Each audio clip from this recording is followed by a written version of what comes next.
It may be cold and freezing all across the United States and Canada, but it is hot as hell inside the Bell Center, where tonight, Saturday night's main event, will be taking place. My name is Chris Best. I've got OMD with me. We've got an exciting night of a few hours of action ahead of you. Was Stephanie even? Is that Stephanie? I can't. Yeah, that is Stephanie. It is Stephanie. Yeah, she looks different tonight. Oh, she is still my flashback Friday.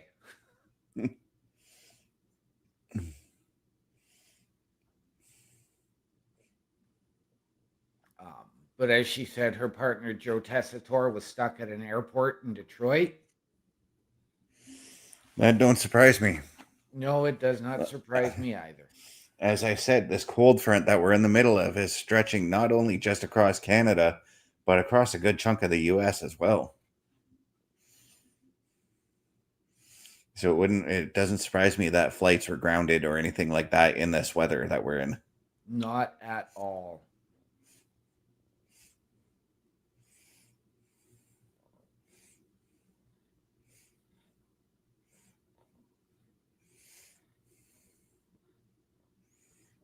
As we are looking back at what happened on Saturday night's main event over the course of 2025, highlighted, of course, by John Cena's last match.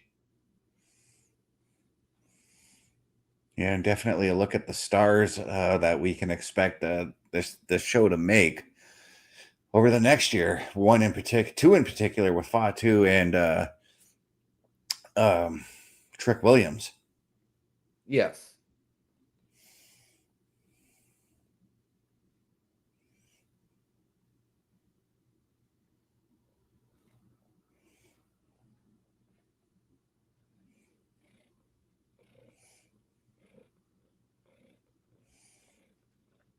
So we are live in Montreal, Quebec, Canada tonight for Saturday night's main event, ladies and gentlemen. And we cannot wait to bring you our reaction, our analysis. What surprises are in store? Do we get any more declarations for the Royal Rumble next Saturday night? Well, I would expect that we get some kind of announcement for the Rumble. I know normally they don't announce other matches for the for upcoming pay-per-views at Saturday night's main event anymore. I should say, because in the 80s they did that. Yep. But we are right now looking at shots of the four men who are competing in that fatal four-way, probably one of the more important matches tonight. AJ Styles and Shinsuke Nakamura as well. Yes. Ton of history between these two men. This match built on nothing but respect. We've got our women's tag team champions and their contenders in the Judgment Day and Rhea. And Cody getting set for his bout with Jacob Fatu tonight.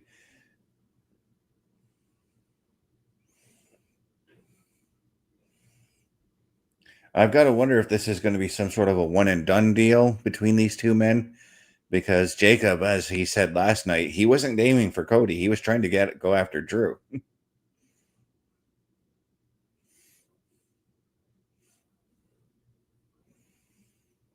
But it looks like Jacob, well, he's dressed to go, and he's making his way to the ring by the looks of it. Yes, he does. And yes, he is.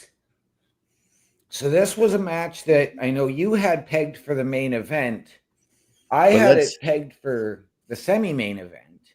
But let's look at it this way. It's Saturday night's main event. Every match on this card is a main event. Yes, absolutely it is. I know I had Shinsuke and AJ pegged for this match, but I like this.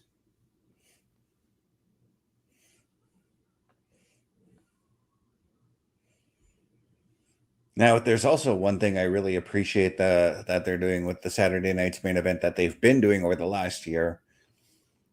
I like the fact that they are all live, because even in the 80s and in the mid 2000s when they brought it back, the majority of them were taped. Yes.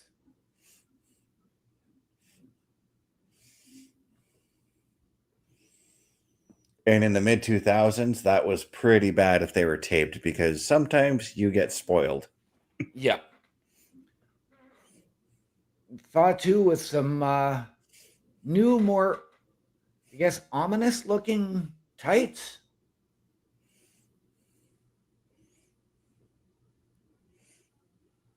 I didn't get a good look at his tights yet because all I'm seeing is that menacing look on his face right now. They're darker than what he would wear and a little more simplistic than what he was wearing before with the Samoan werewolf design.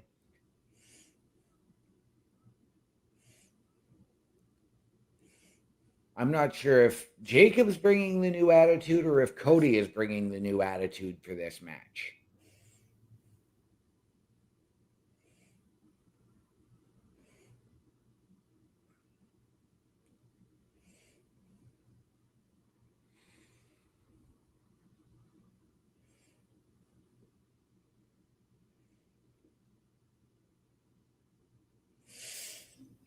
I don't know, but speaking of good old Cody, here he comes. Yep. Donning a Donning helmet. his mask, yes.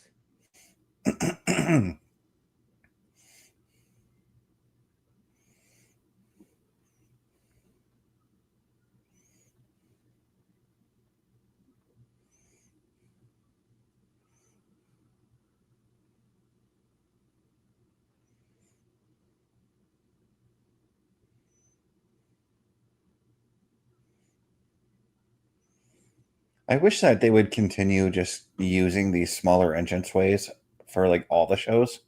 Right? But I get why they do that for them for Saturday night's main event. It makes the event just feel special when they do something like that. That much more intimate.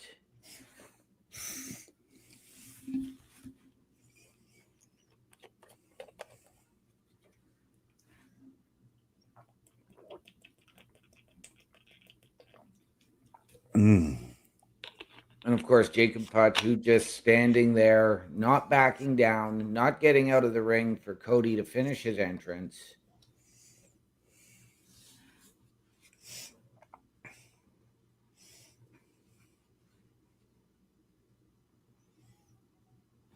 And there's why. You spoke too soon.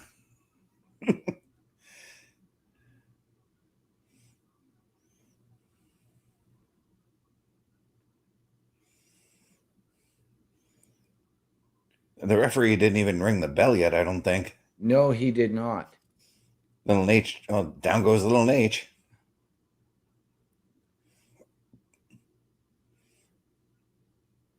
Does this become that match that... Oh, well, here come a bunch of officials, and I thought Jamie Noble was Adam Pearce for a second. I was going to say, does this become that match that just gets thrown out because you can't contain these two?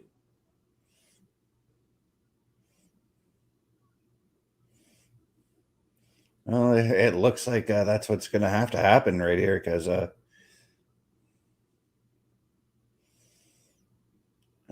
and now Jacob's just taking everybody out that gets in his way.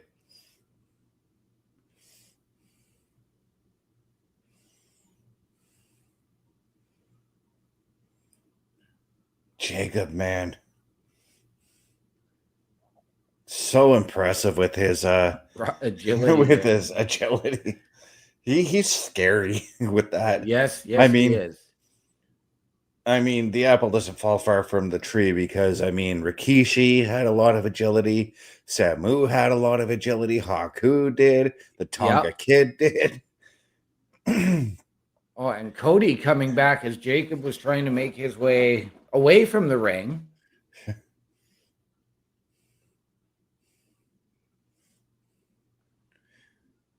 Imagine these two starting off next week's Royal Rumble match. I absolutely could.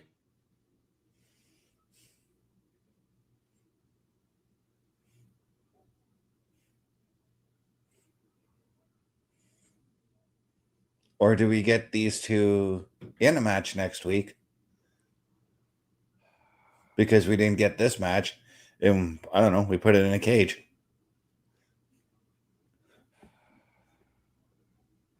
We could. Because it's clear that the ring cannot hold these two men. No. Something tells me that this is setting up to be the feud of 2026.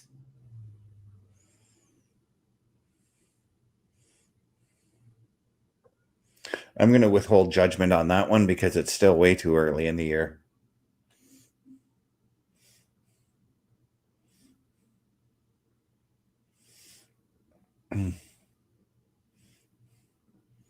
Or is this your, as I was talking about yesterday, there's always like one main story that goes into the Royal Rumble. Is this your story for that? Right.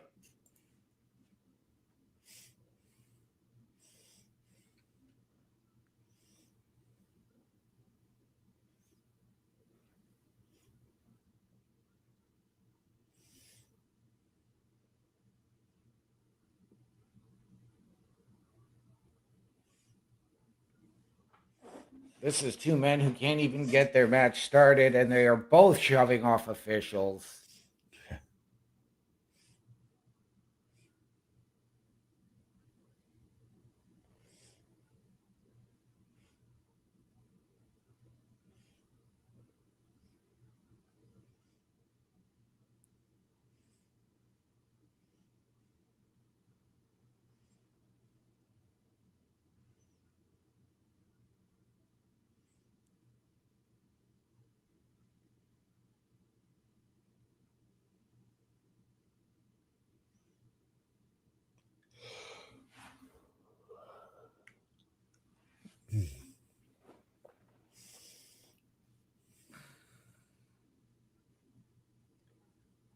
I don't know, but if I'm Nick Aldis, I just turn around and just make this a false count anywhere now. Let the match actually get started.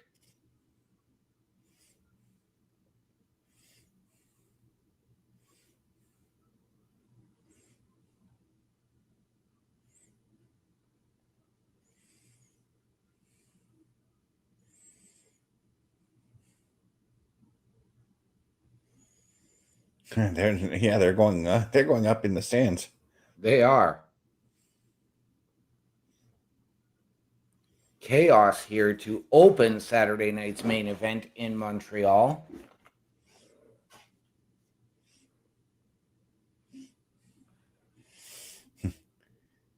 Wouldn't surprise me if these two guys end up brawling all night. We see them brawling at the old Forum at the end of the night or something. Right? Hey, it could happen. That building is still open. It's a shopping area. It's a shopping center now. And it's actually not far from the Bell Center. No, it's not.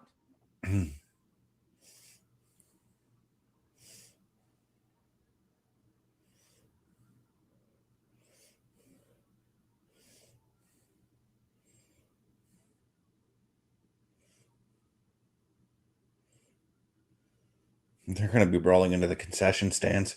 Yes, they are.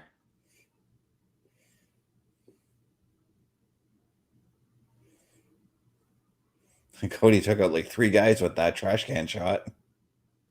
Or recycling can, I mean. Yes, he did. And Cody's just not stopping. He's just bopping everybody with it.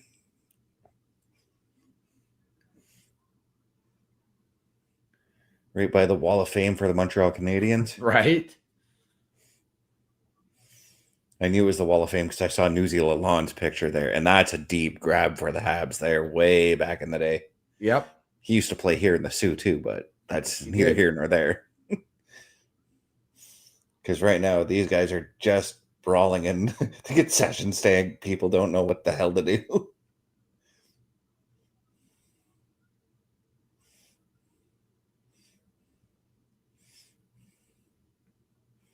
And back into the arena they go. Right? This is awesome. I'm not going to lie. I'm really enjoying this. And a hockey fight.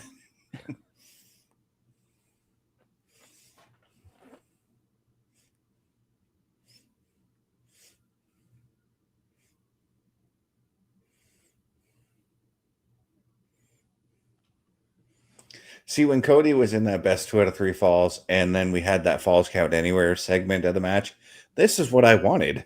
Yeah.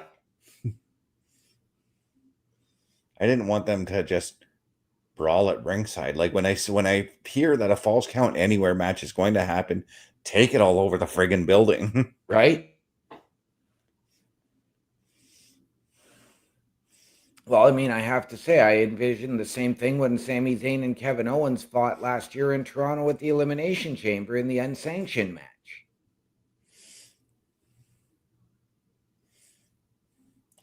I will forever take I will always compare the Falls Count Anywhere stipulation to my favorite Falls Count Anywhere match, which happened in WCW between Chris Benoit and Kevin Sullivan.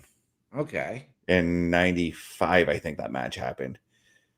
They brawled everywhere in the building. If you've seen that match, it's probably been about 31 years.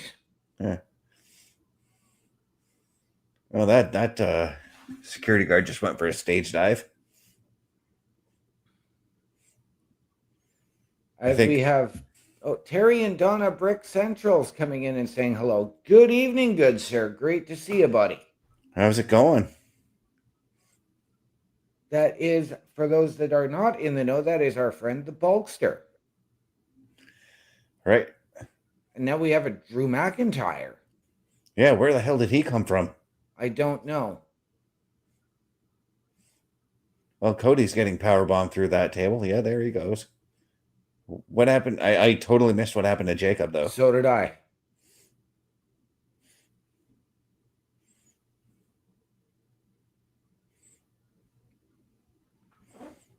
What a way to start this show, ladies and gentlemen. Oh, wait, I see damage on the other behind Drew, so maybe that's where Jacob ended up. Yeah, that looks like Jacob laying in the mess on the behind Drew. Triple threat match down the road, perhaps? I think so. Hey, there's Aldous finally, after all the brawling's done. Yep.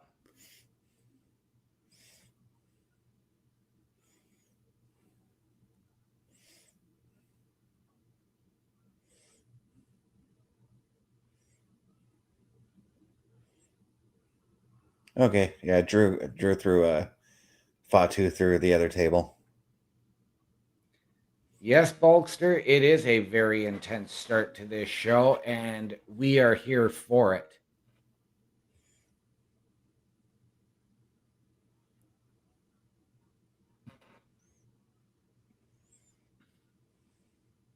And now Drew going to the ring, where some of the destruction still is. Going into the ring. Yes. Is he going to grab himself a mic? Is he...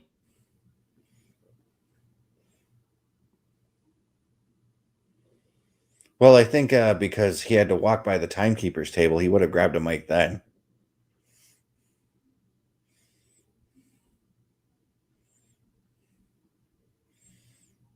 But Drew just basically inserting his dominance, knowing that those two men will be in the Royal Rumble next week. And those two men also pose a giant threat to Drew McIntyre's title. Yes, they do.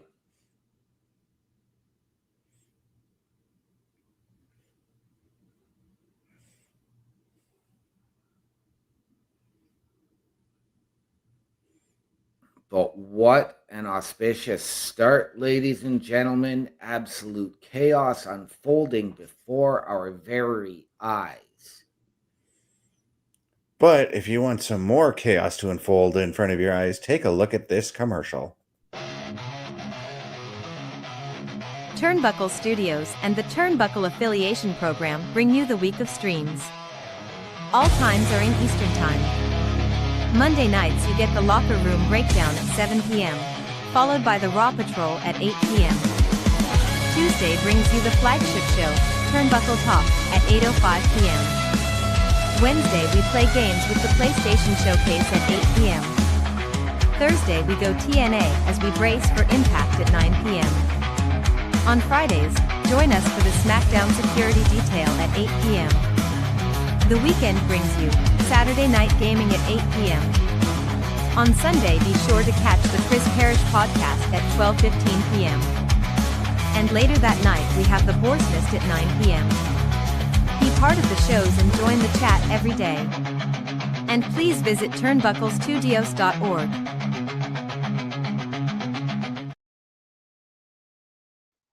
And ladies and gentlemen, if you have ever wanted your break in podcasting, content creation, a potential collaboration, or just to help us out behind the scenes, turnbucklestudios.org is the place to be for all your Turnbuckle affiliation program needs. Scan the QR code, it'll take you right to the website. Meet the team, Chris Best, myself, Bubba Duke, Chris Parrish, and Carl Carafel. Get our socials. Watch our latest live weekly episodic shows. Hit the join button. Send us your credentials. Tell us how you can help us, how we can help you. And we can sit down as a collective and figure out the best fit. And ladies and gentlemen, buy the merch at our shop. Wear what we wear. Support your favorite shows. Support your favorite podcasts. All of the proceeds come back into our studios to bring you a better experience.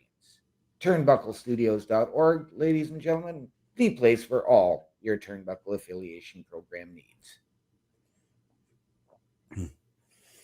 Still reeling a little bit off that brawl there, and like I said, I do think it's got to lead to a triple threat.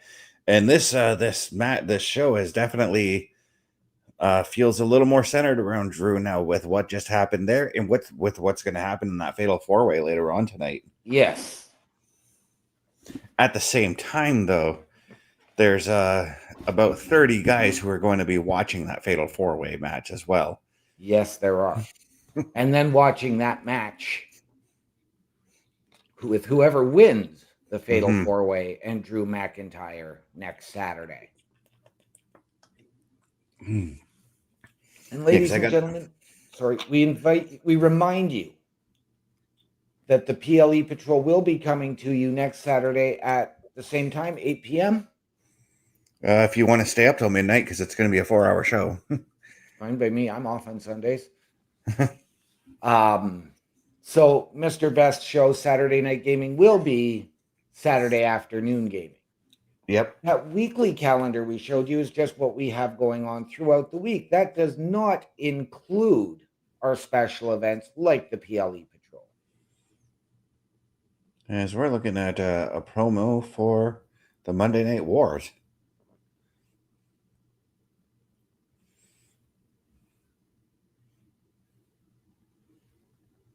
I'm very curious about what this is really about. You and me both.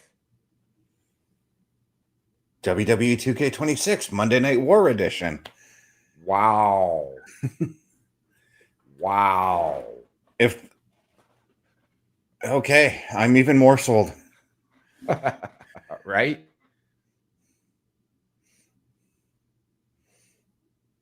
And I knew it was the Monday Night Wars because they kept on flashing back and forth between events that happened on Nitro and events that happened on Raw. Yes. So it got me thinking, like, over on the WCW channel, there's a lot of great programming there. I need some more Nitro there, though. Yeah. Just a little bit more. Because I personally love reliving the Monday Night War. I love going back and watching all the old Raws. And I've been thinking about doing that because I've been watching the Raws in the Attitude Era over on Netflix with the Raw Vault there. Right. I've been thinking about doing it, like watching an episode of Raw and then watching that same week's episode of Nitro to remind myself of what happened that week. We used to get that too. We used to get that on Mondays and then Tuesdays or sometimes Wednesdays afterwards. Yeah. But we're looking back at just like 20 minutes ago, basically. Yeah. Aldous has got to say something about this, though. Yes, he does.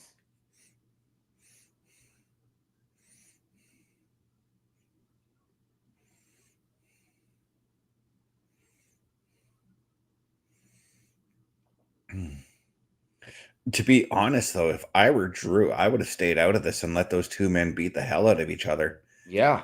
And then picked at them like a crow or something.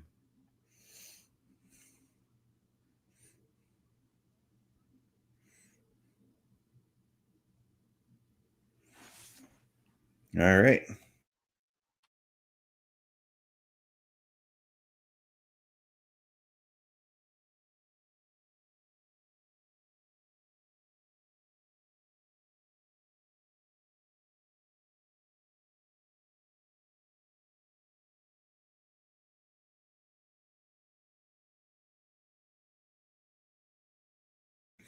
Drew keeping it short, sweet, and bitter. Yeah, just basically saying you want to cross paths with me, I'm going to destroy you. Yep. But right now, the women's tag team championships are on the line, and I got to imagine that Julia and Kiana James have got a close eye on this match right now. Oh, I'm sure they do. It would not surprise me if they do try and make their presence felt in this match. But you also have to wonder, does Raquel Rodriguez appear alongside Liv Morgan and Roxanne Perez? And if that's the case, then Stephanie McIntyre's got to be somewhere nearby too. Because Stephanie McIntyre would love nothing more than to get a little bit of revenge on Raquel for what Raquel has been doing to her over the last couple of weeks. Yes. But yes, guys, the women's tag team championship is on the line as Rhea, Ripley, and Io Sky make their way to the ring. They will be defending their titles against the Judgment Days, Liv Morgan and Roxanne Perez. Yes, they will.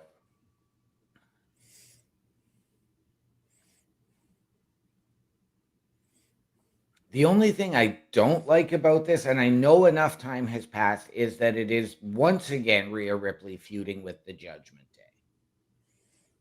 And we know about her history within the Judgment Day, her excommunication due to Liv, her history with Liv prior to Judgment Day as tag team champions. Well, Rhea herself said she's fed up with fighting them too. So she kind of wants to put this one away once and for all. But I do like the fact, I do like the idea of her and Io, should they retain tonight, going on to feud with Julia and Kiana. Completely fresh feud for both women. Yes.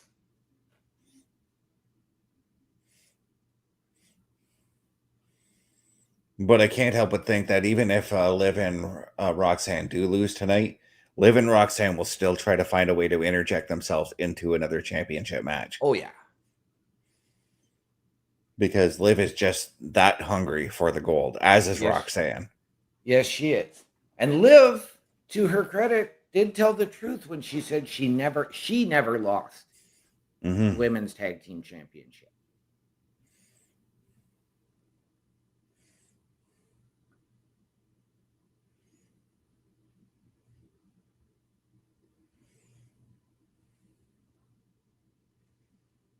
And Roxanne Perez making her way to the ring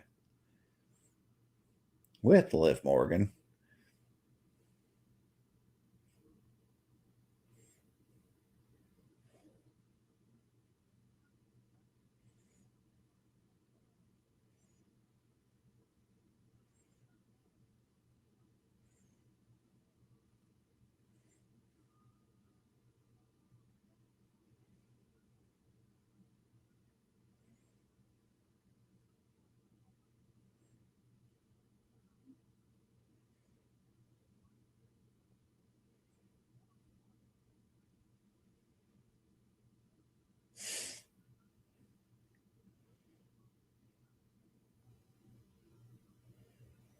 By the way, this is the only championship match on the night.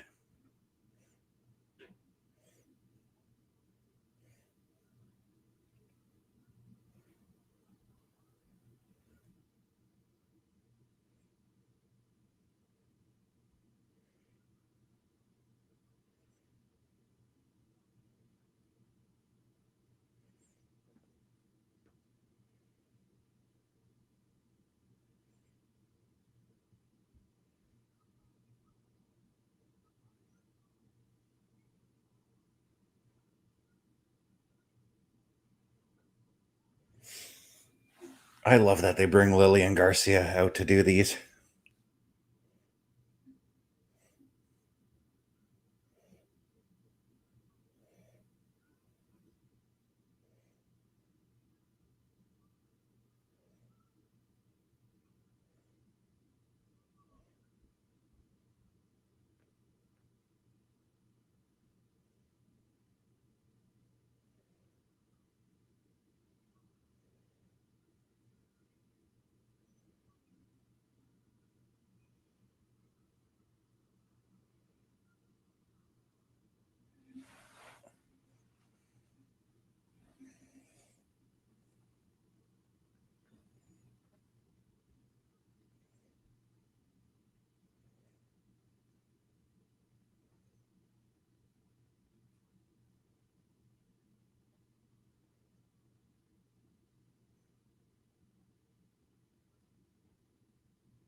Io just exploding with that drop kick to start things off here. Yes.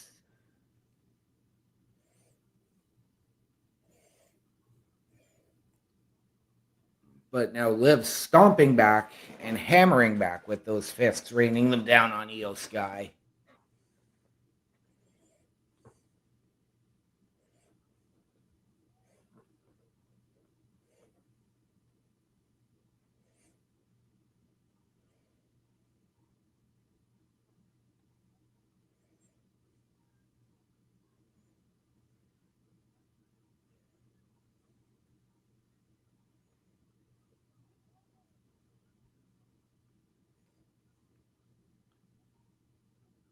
Io Sky with that very smart move to whip Roxanne's leg into Liv's face. Using her speed to her advantage right now, just keeping Roxanne taken out right now. Yes.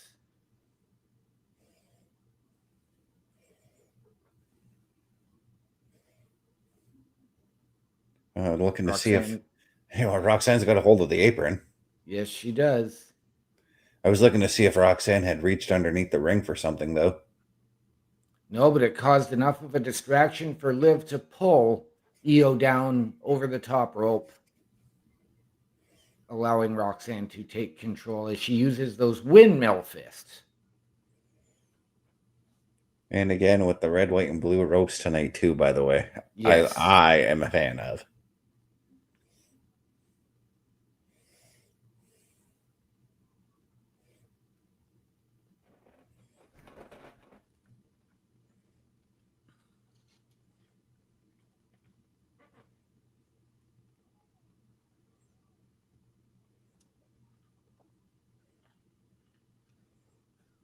Rhea, you were a little bit slow trying to get in there.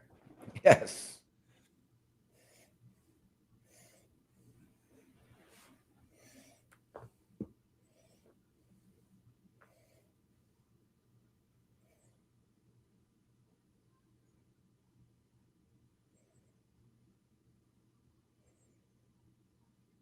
And Liv now setting up for the three amigos. Yeah, paying homage to Dominic Mysterio. Yes. And now Eddie with that taunt. Yes. Well, to her boyfriend and his father. I keep thinking back to that Monday Night Wars thing, and as soon as I said Eddie, I'm like, I got excited. Eddie's going to be in the game, and Eddie's always in the game at the same time, but still. Yeah.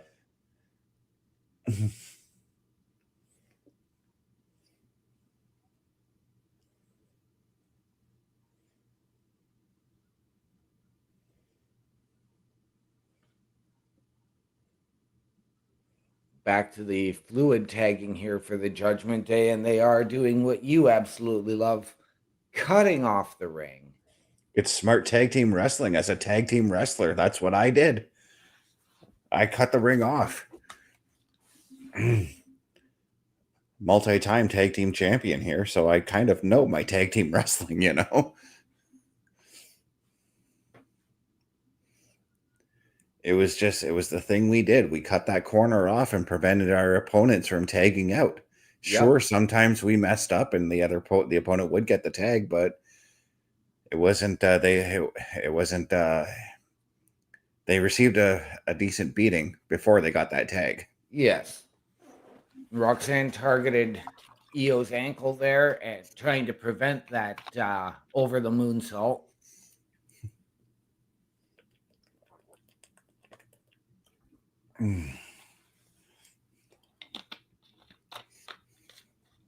Io countering back, though, now looking to get to that corner and make that tag to Rhea Ripley. Yeah, Rhea's just hungry to get in there. So is Liv, though. I was going to say, I don't think Io's getting the tag, but here comes Mommy. Io made the tag. Liv begging off very, very slowly.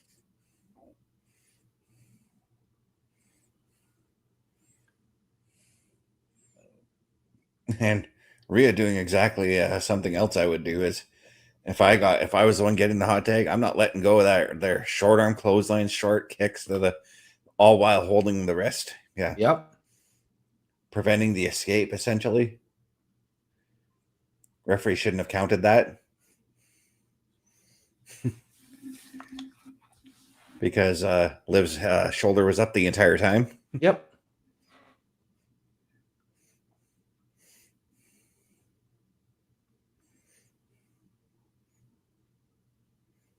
Rhea looking for the riptide early. Liv tried to counter with a code breaker, but it didn't happen.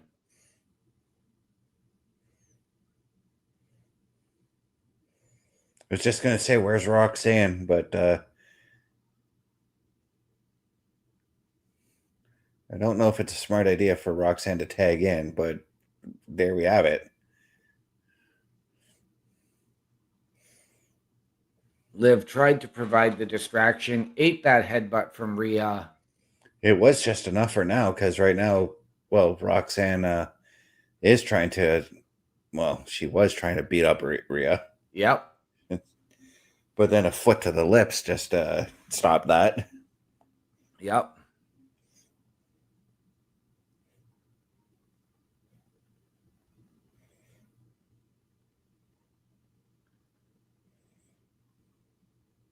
I was going to say, is this going to be a spot where we see Liv pull Roxanne back down? I was going to say, if Rhea was successful at the superplex, I was going to say, is everybody going to attempt the Ilya Dragunov superplex now? No, but we're going to see a we're going to see a Frankensteiner off the top rope. Yes, I mean the middle rope. What a Frankensteiner from Roxanne Perez. Good on Liv to get that pin, or to try to get that pin right off the Frankensteiner, though. Yes.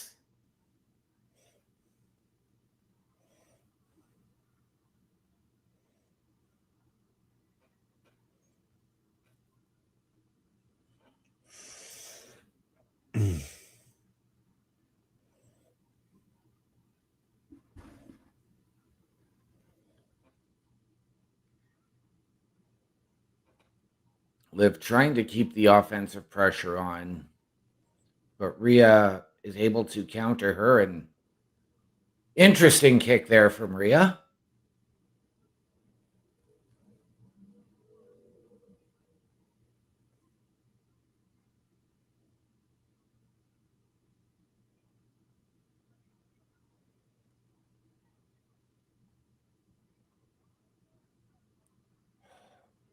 Io Sky has to have one of the most beautiful drop kicks in all of wrestling.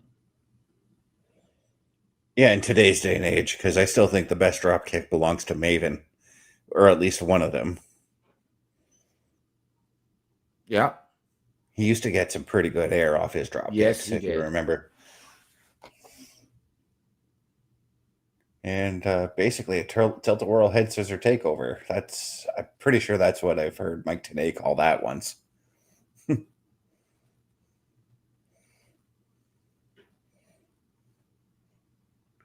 Don't stop, Io. Just continue attacking, because Liv is in there, and she'll get up and jump you twice, even though she's looking pretty knocked out right now. Io trying to placate to the crowd. Yeah, see?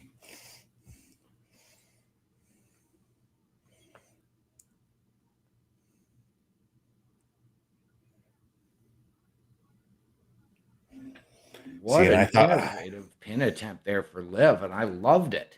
I thought Liv had her because of that. Yeah.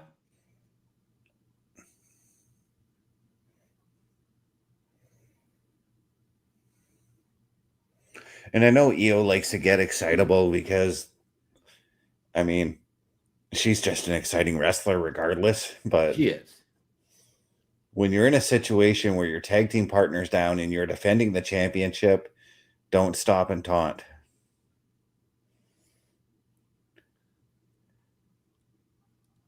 Liv Morgan had done her best CM Punk impersonation with that running knee into the turnbuckle.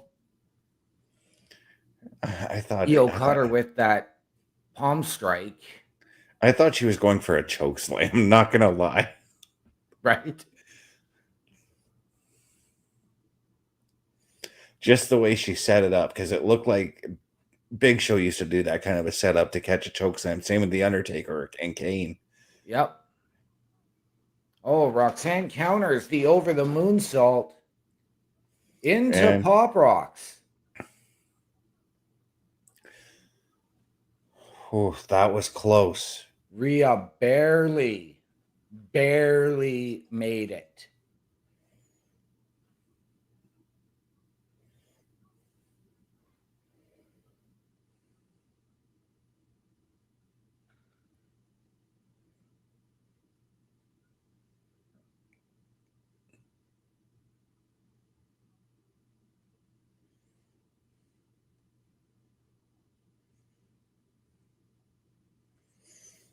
And then, oh, she's looking for the Riptide, and now Io's going up top for her moonsault there. Yes, she is. Smart move by Rhea to hit the tag before the moonsault.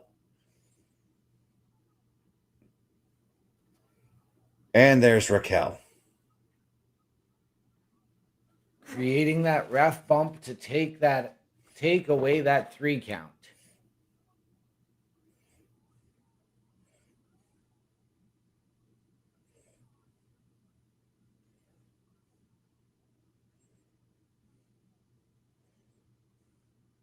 And Raquel catches Io Sky. Oh. Damn, stiff powerbomb onto the hard ground there.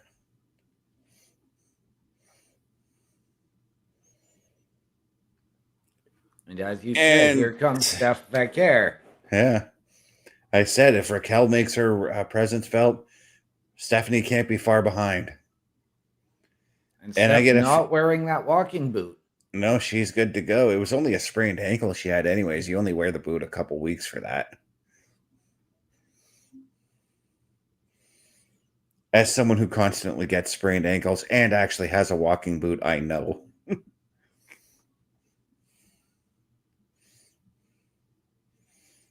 And now the chaos back out into the Montreal crowd as Raquel Rodriguez and Stephanie Becker make their way back to the locker room, brawling their way. And now everyone is out. The referee's down. Roxanne showing some signs of life. Io barely rolls the shoulder. I thought that was 2 and 9 it. tenths. As the Macho Man used to say, 2 and 99 100ths.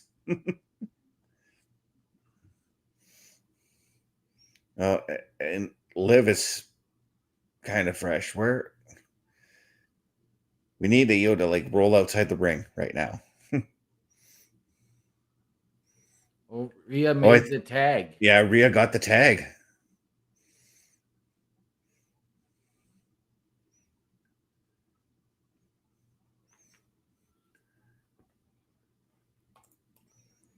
And despite the interference, Rhea and Io retain. Yes. What a match. I think the theme of tonight seems to be chaos and anarchy.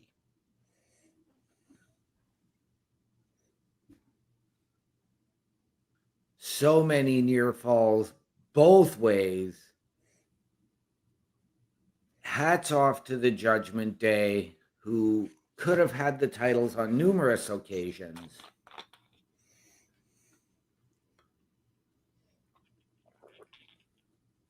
And a smart move for the positioning on Raquel to do that double trip to Rhea.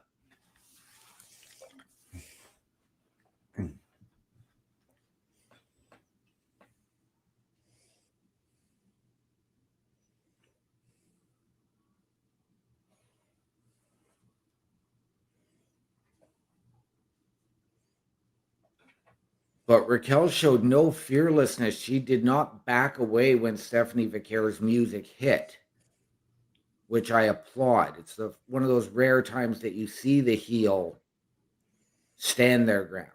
Yep.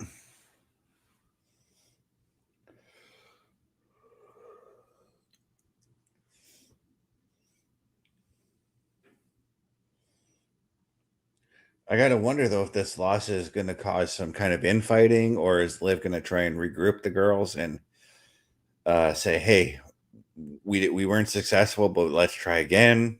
I think this is a regroup the girls type of situation. This is probably going to be more of a fight between Finn and Liv, though, considering they were now both unsuccessful in claiming gold. Yep. But I do fully expect to have Dom come back and rectify that situation. He'll be the peacemaker in this situation. Well, he's the only one that's got gold between everybody in the Judgment Day. Right?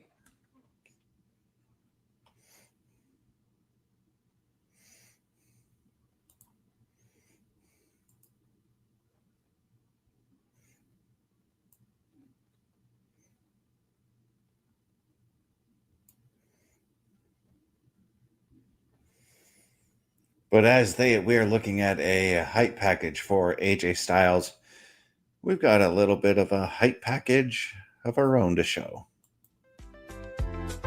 The Turnbuckle Studios store is open for you 24 hours a day, 7 days a week. Get the merch and represent the best from the shows you watch on a weekly basis. Multiple styles to choose from with over 10 products available. Don't get left out and pick up all your favorites today. Find us at turnbucklestudios.org. And ladies and gentlemen, there you have it. Our shop. Available at turnbucklestudios.org. Just click the shop link to head over there. Buy the merch. Support your favorite shows. Support your favorite podcasters. Wear what we wear. All of those proceeds come back to give you a better experience. Or you can click the QR code. While you're at turnbucklestudios.org, hit the join button, send us your credentials, tell us how you can help us, how we can help you, and we can sit down as a collaboration and figure out the best fit. Meet the team, the people you could be working with, Mr. Best, myself, Bubba Duke, Chris Parrish, and Carl Carafell. Get our socials, watch our latest weekly live episodic shows. Turnbucklestudios.org, ladies and gentlemen, for all your Turnbuckle affiliation program needs. And now we get a hype package for the Royal Rumble in Riyadh next weekend. Yeah. I can't wait. Me neither. And I'm saying I can't wait because the Royal Rumble is my most favorite pay-per-view of the year. Oh, I know. The Royal Rumble match for me, it's one of those matches that if I just want to watch one wrestling match and I've got like an hour to kill and I want to see a bunch of wrestlers, the Royal Rumble, I'll throw it on. Yep. I'll pick a Royal Rumble match and be like, yep, I'll watch that. I've watched, like, just because I take the bus a lot, I watched the entire 1995 Royal Rumble match on one bus ride one time. Right?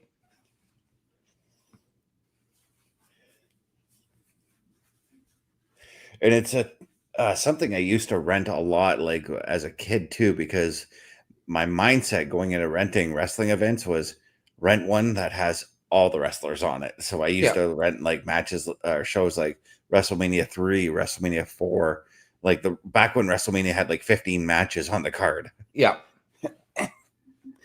Because I was trying to get more bang for my buck, get all the wrestlers that I can. Absolutely.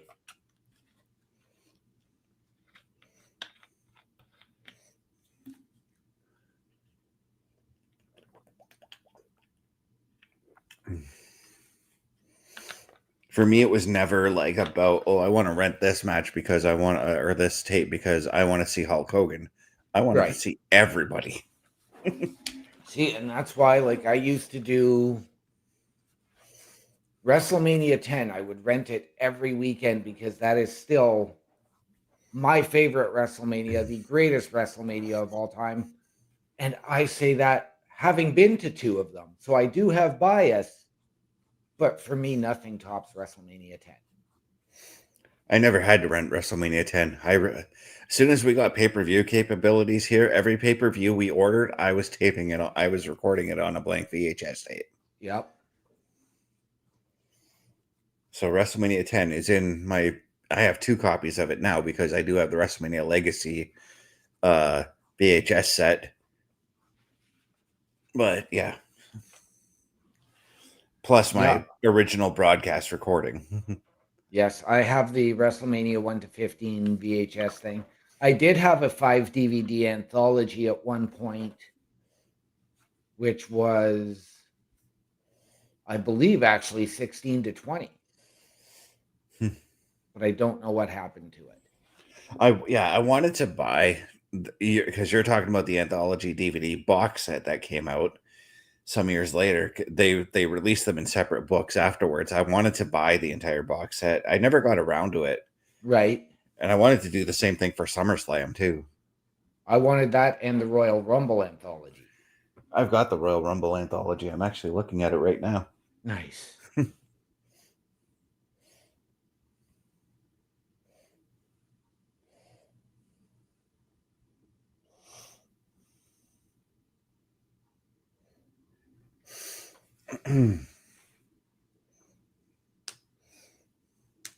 And to be fair, I was kind of hoping that they would do that with all of the In Your Houses too. Yeah. That would have been cool. Yeah.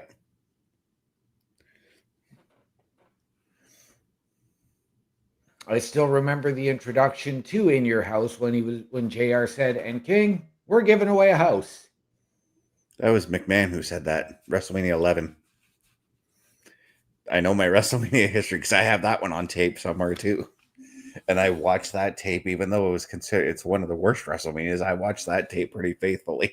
Yep. See, back then, kids, we didn't have the streaming services that you guys have now. So what we had is what we had, and we were still entertained by it. That's right. Streaming did not exist when we were young lads, young grasshoppers. It's the same thing with video games. I maybe had like a collection of like 10, 15 Nintendo games, if that.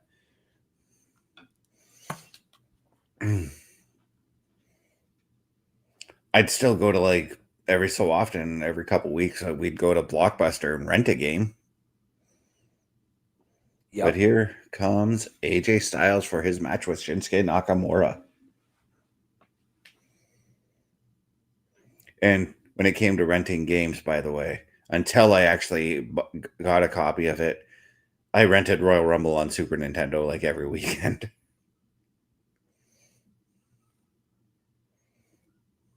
And AJ coming out with his New Japan gear. Yep. I love this. For a brief moment, I was going to say, wait, did he steal Axiom's mask too?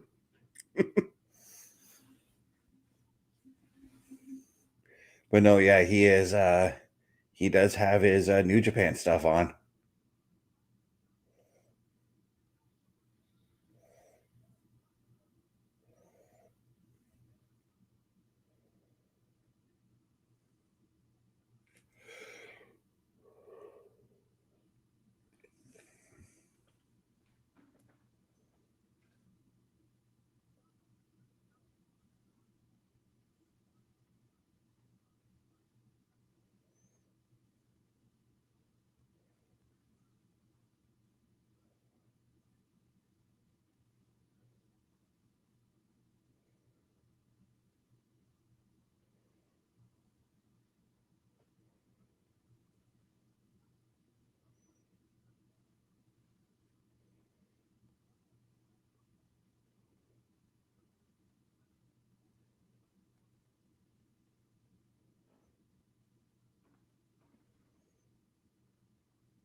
Do we get a throwback and get some Japanese strong style in this match?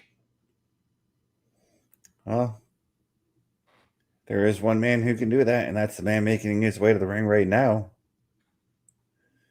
I mean, Nakamura's in-ring style is completely strong style. Yes, it is.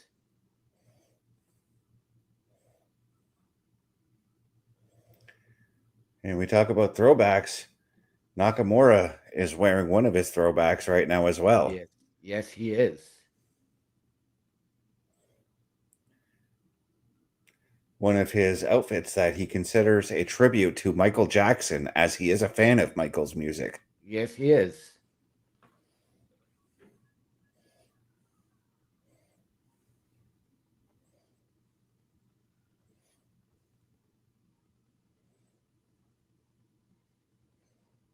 Are we going to get this match to start and end with a show of respect, given the history that these two men have? You have to with the road that AJ's on right now. And with the possible road that Nakamura's on as well. I mean, Nakamura also said he's looking to retire this year. Yes, he did.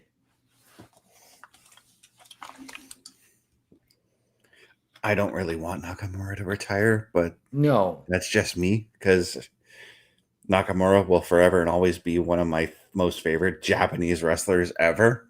Yep.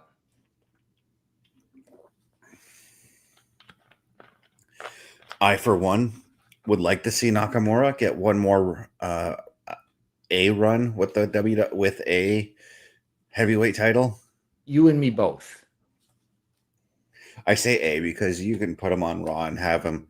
Ooh, him and Punk would actually be a friggin' good match. Yes, it would. Put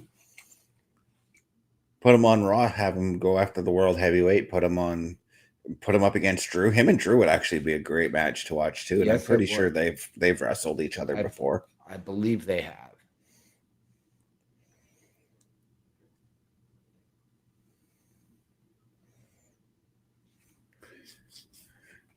All right, guys, let's get this show on the road. I can't wait to see what you guys do to each other. Right?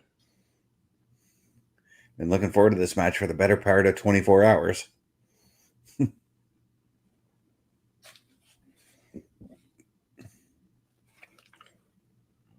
AJ was looking for the handshake there.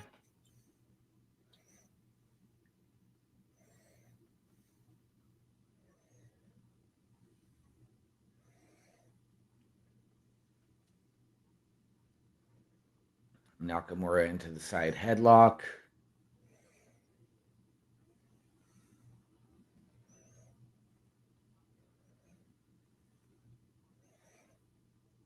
Now, what I would like to see this match be is your traditional New Japan match. Yes. Where everything starts off slow, with your headlocks, that kind of thing, and then builds to the bigger moves later on down the match. Kind of like we're getting here now. Mm-hmm.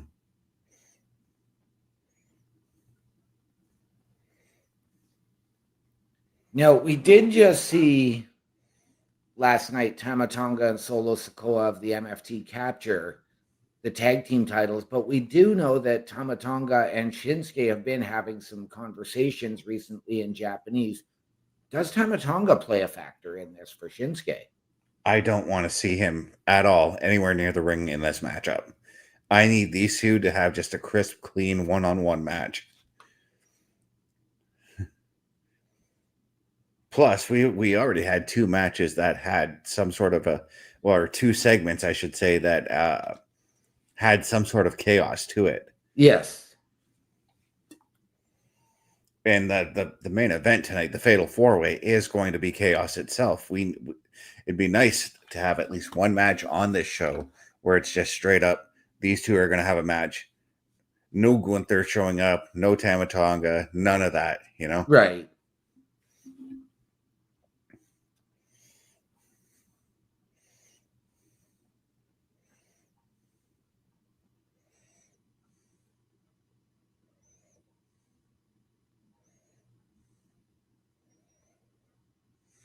Oh, he caught the bullet.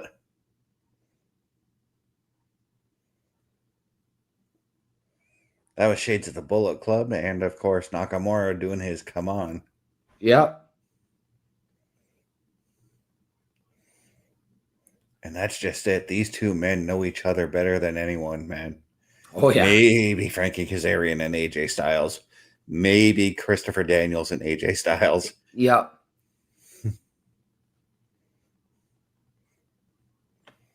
And hell, I'll dig one even deeper. Maybe D'Lo Brown and AJ Styles. Yeah, I'm going early TNA there because D'Lo and AJ had probably one of the biggest feuds in TNA in 2004 over what was then the NWA title. Right.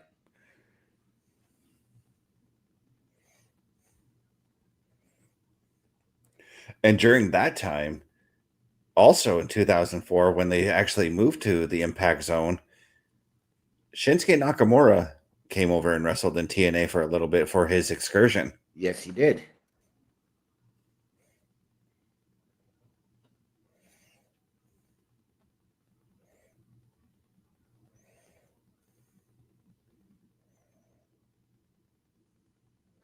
Of course, as I said, that was when they moved to the Impact Zone in Orlando out of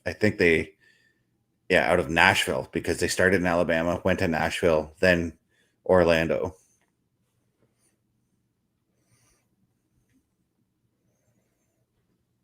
Well, the Asylum in Nashville was always the early home of TNA before the Impact Zone in Orlando. Yeah. And that's why I said early TNA, because the big feud with D'Lo Brown over the NWA title, that was in Nashville. Yeah.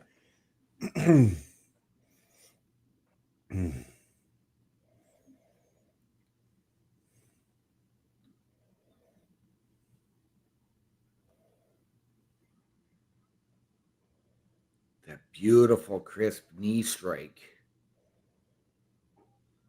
And this is what Nakamura's strong style wrestling is. Hard strikes, but meticulous to where he's hitting you. Yep.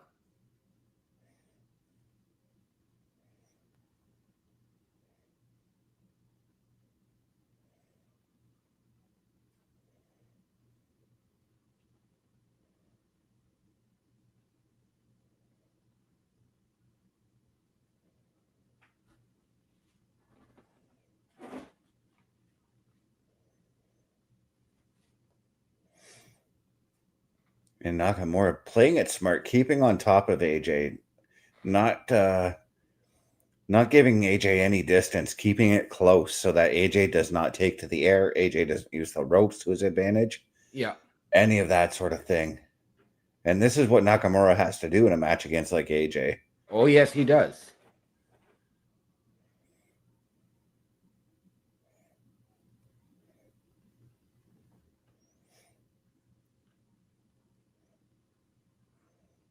See, I think in a situation like that, I wish Nakamura knew how to do a moonwalk.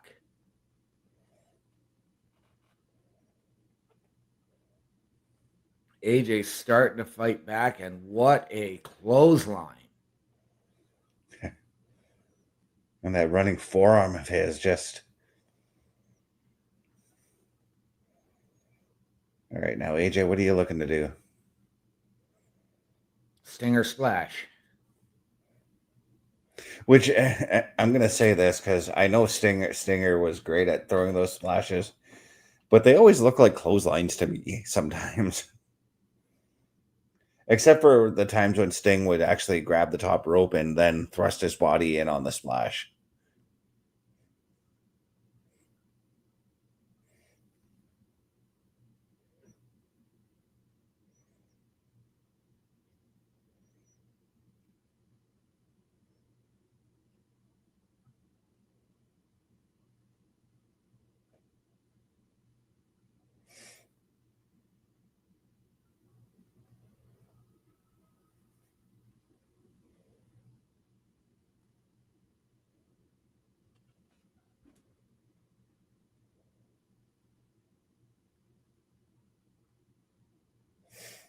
I'm just teeing off on those kicks there as Nakamura.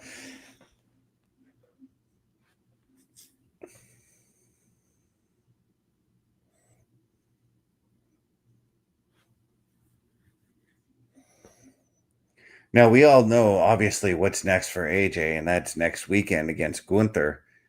But I've got to wonder what's next for Shinsuke Nakamura coming out of this match. Right? And I know Tama Tonga is waiting in the balance.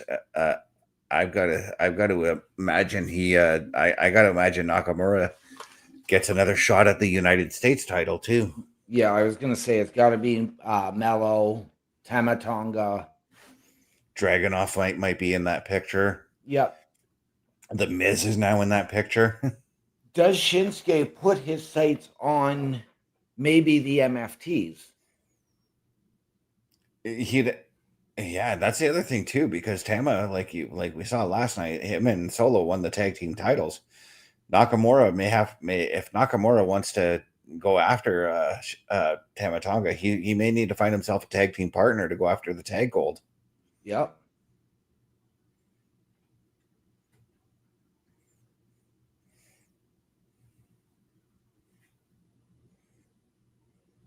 AJ would be a good tag partner, not gonna lie. He would. Or this is a pairing I just thought of and I kind of like, but AJ's former tag partner in Dragon Lee. Yeah.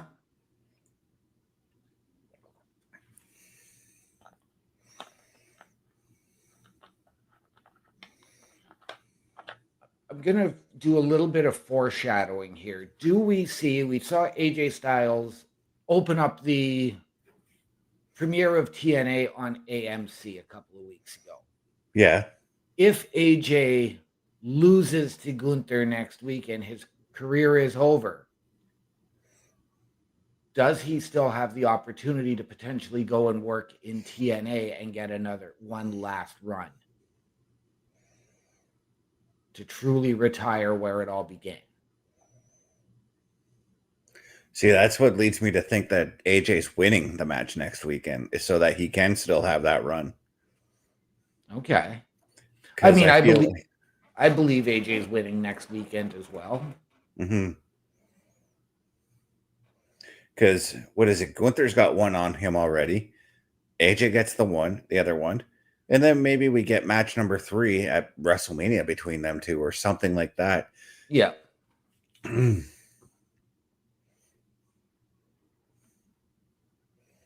But that calf crusher is totally locked in. Nakamura is in a lot of trouble right now. Yes, he is. AJ barking at him to tap out. He's got Nakamura twisted onto his side as well. I was going to say, making it a little difficult for Nakamura to lift himself, but he's figured out a way to lift himself up right now. Yep.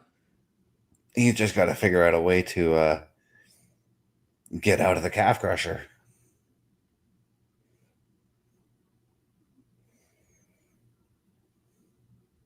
And it's not exactly easy for him to reach around with the other leg to deliver a kick to AJ or some kind of a leg maneuver.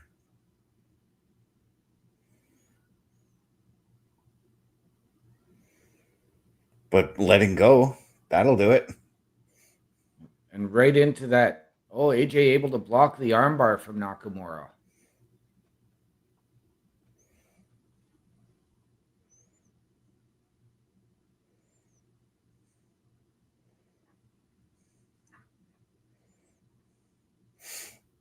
I was thinking about Nakamura and the possibility that we maybe see him enter the tag team title picture. And I started thinking, like, if he does have to go for a tag team partner, are there male Japanese wrestlers that he could pick as a teammate? The only one that I thought of that's on the main roster, other than Nakamura, was Akira Tozawa, to be honest with you. Right. But, I mean, there is that rumor of who just recently left New Japan, who could be on his way to the WWE. Right, as early as next weekend. Evil, guys. The Royal Rumble could get evil.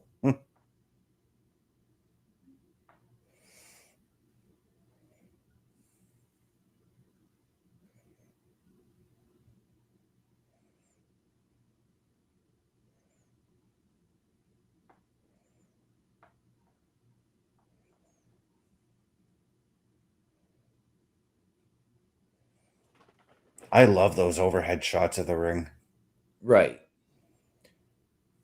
Now, we know that Gunther has already said he's going to pull double duty next weekend because he's declared himself for the Royal Rumble. If AJ wins that match, does he enter the Rumble as well? That also depends on the placement of the men's Rumble. Yeah. Because if it's like the first match of the night, certainly AJ's going to be in it. Yeah.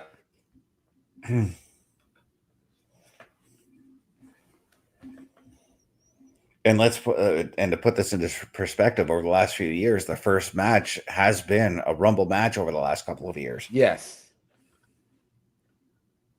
More notably, the Women's Rumble. Mm-hmm. But things can change.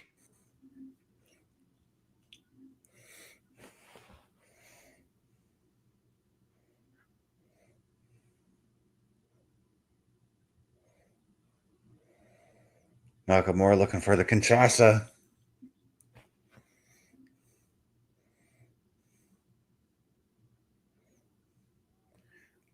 And the calf crusher just too much for Nakamura. And AJ with the Kinshasa of his own. Oh, wow. His eyes were open. He saw that rope. He was just taking that extra couple seconds to catch himself. But yeah, that's going to be that's the story right now is can Nakamura connect that Kinshasa to take the win? Yes.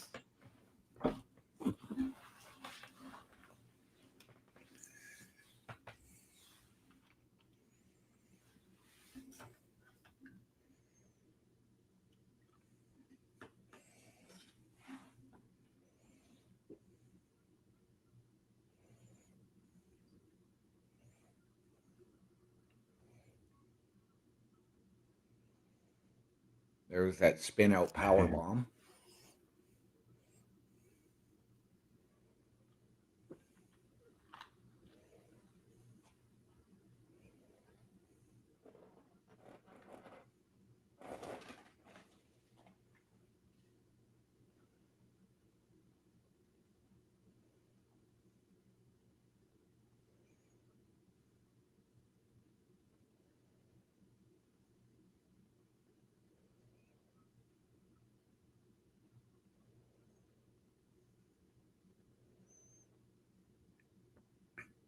Yeah, so far this match is better than their 2018 matchup.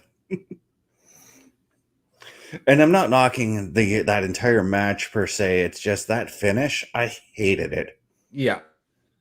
Nakamura missed that snap German suplex. Mm-hmm. And for those who don't recall, I'm of course talking about their match at WrestleMania 34, in which AJ Styles was successful in retaining the WWE title over Nakamura, only for Nakamura to low blow him. Yeah. To this day, 8 years later, still doesn't make sense to me.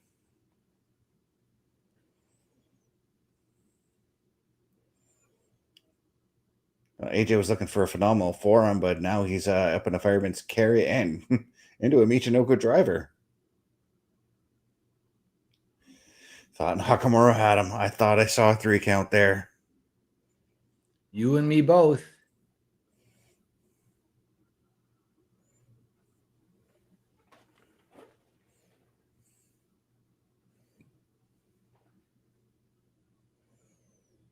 Hey, that's one guy I wouldn't mind seeing actually come back. Since I mentioned Michinoku, I wouldn't mind if Takada came back. I know he's still wrestling in Japan.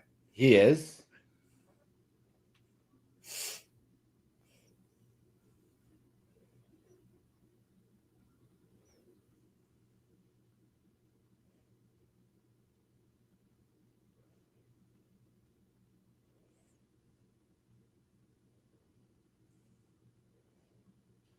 What a sling blade there from Nakamura.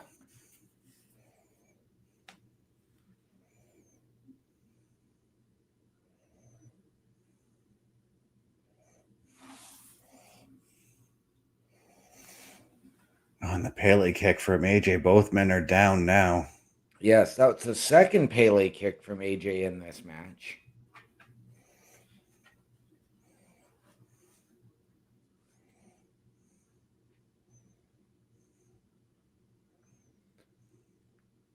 I'm going to say this, and I know that we are on YouTube tonight. This is not on Netflix. But the fact that they are not interrupting the match for ad breaks.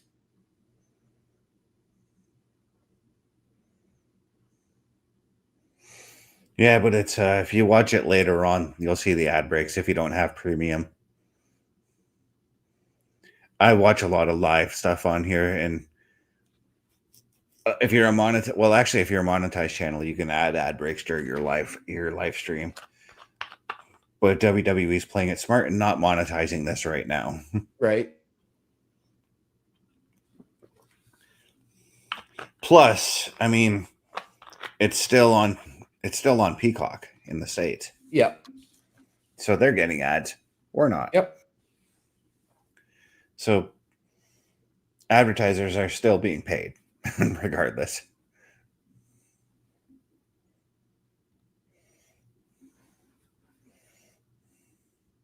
These two men both trying to knot up each other's hamstrings, but not happening. They're right back to attacking each other's mugs.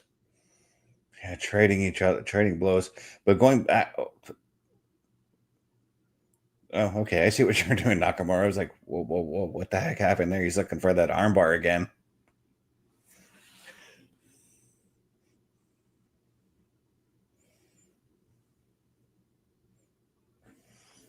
Spin wheel kick, beautiful. Now is Nakamura going to hit that Kinshasa?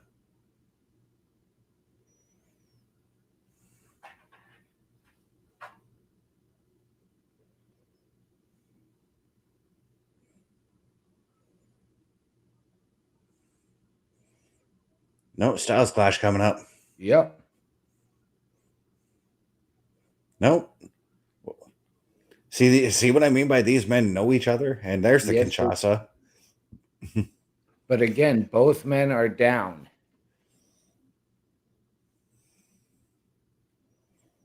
I mean, we talk about the long history that these two men have in the wrestling business. We talked about how back in 04, 05, Nakamura did go to TNA. I gotta wonder if there was a point during that excursion that we did see maybe AJ and Nakamura have a match in that time. I can't recall. They did not. I actually saw a rundown on their history this afternoon.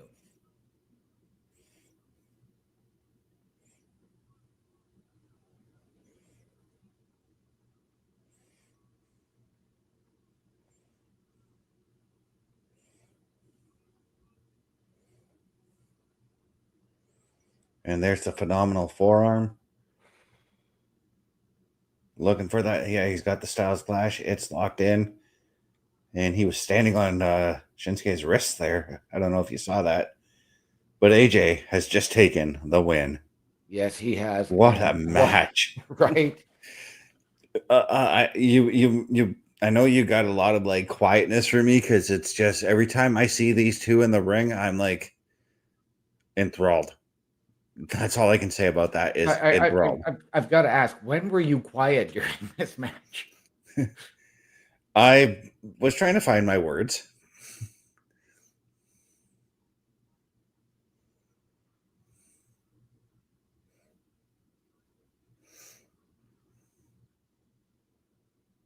But I had a big smile on my match throughout this whole on my face throughout this whole match because again, every time these two get in the ring, it's just gold.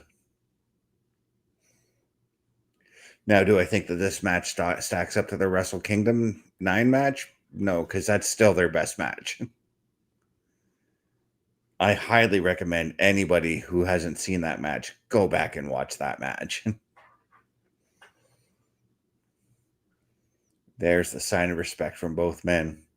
No low blows from Nakamura tonight. Where's the third guy coming in to put his fist?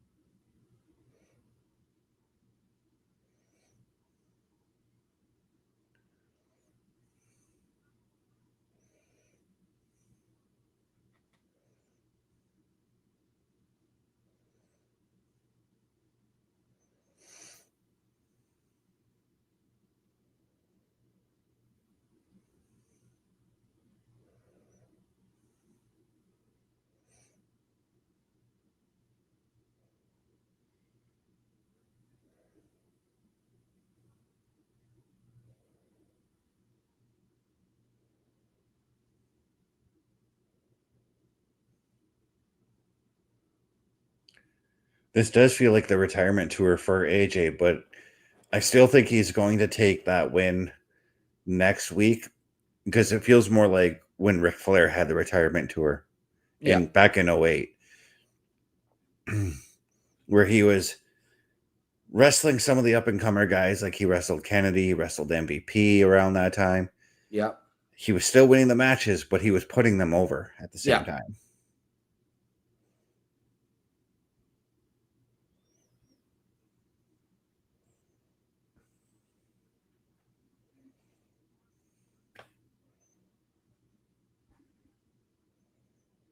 As we are looking at the skyline for Riyadh.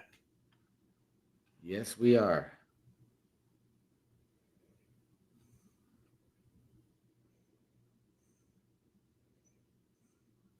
Which, by the way, this is obviously a taped one because it's... what time would it be over there right now? Oh, no, it'd be late night over there.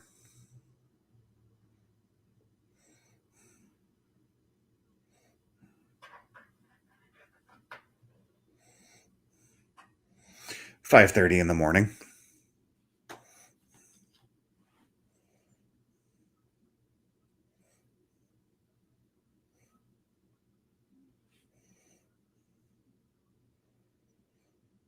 So a lot of that traffic we saw in that skyline was people probably heading off to work.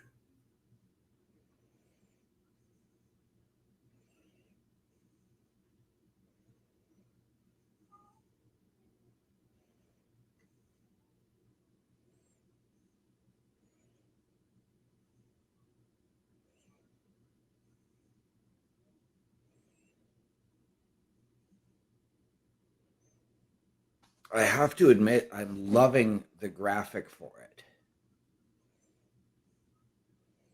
And up next, we're going to find out who Drew McIntyre's opponent will be for next weekend at the Royal Rumble. Yes. Will it be Montreal's own Sami Zayn? Yeah. Will it be Damian Priest? No. Trick Williams? No. Or the Viper, the man who has traded belts back and forth with Drew McIntyre? Does Randy get number 15 if he is the one to make it?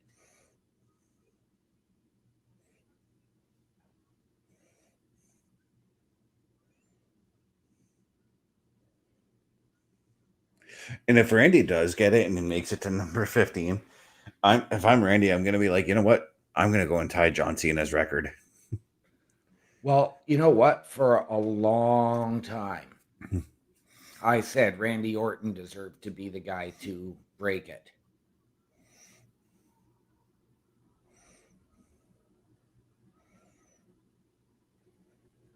But yeah, here's earlier tonight, the hometown man, and I'm not talking about Cody Deaner, Sami Zayn coming into the house.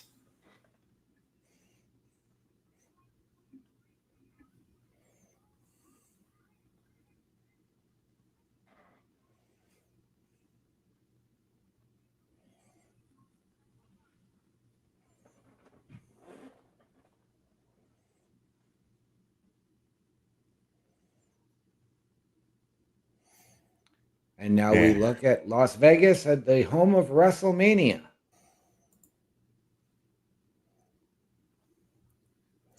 Yeah, and if you guys are looking to join a home, you can join our home just by looking at this. A Turnbuckle affiliation program is looking for more people. If you have passion level for pro wrestling, sports, video games, or something else, then Turnbuckle Studios is the place to be. If you have ever wanted to pursue content creation and want to join our team, then we would love to have you. Check out turnbucklestudios.org or contact us by email today because your future is now, and we want you to tap in.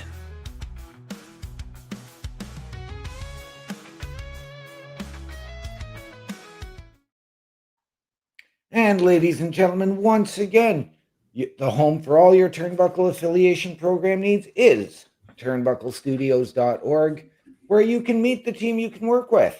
Mr. Best, myself, Bubba Duke, Chris Parrish, and Carl Carafel.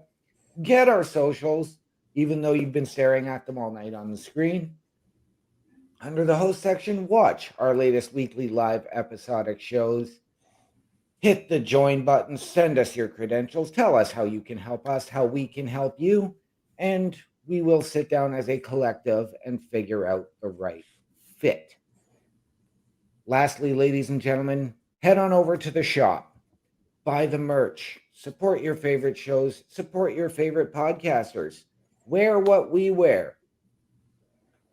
All of those proceeds come back into our studios to bring you a better experience. Turnbucklestudios.org, ladies and gentlemen, for all your Turnbuckle affiliation program needs.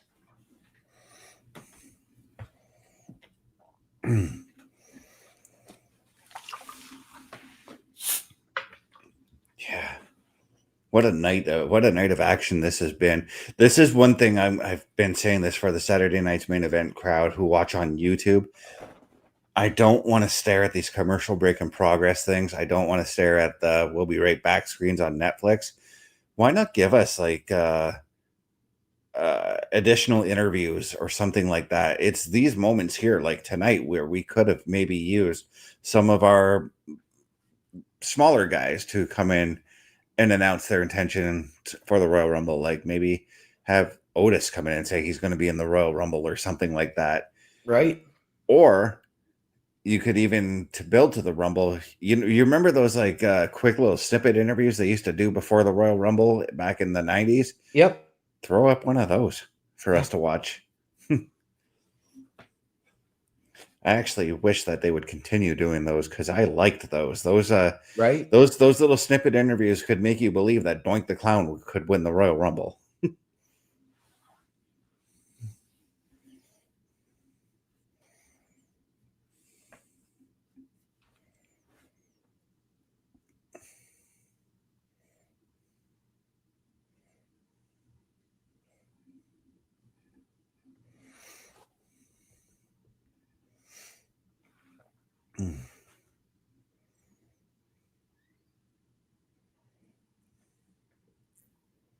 And we are still waiting for them to come right back with our main event of the evening.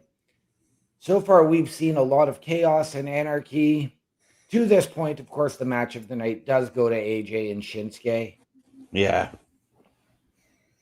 The moment of the night definitely was that brawl between Cody and Fatu or Jacob Fatu there. Yeah. Culminating in Drew McIntyre. Yeah. Yeah.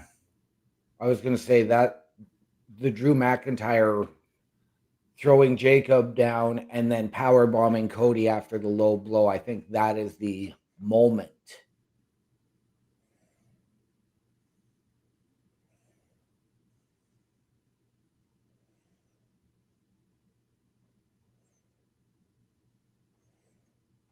Tonight only free shipping on qualifying orders. I kind of wish that they would show like what makes it a qualifying order. Right?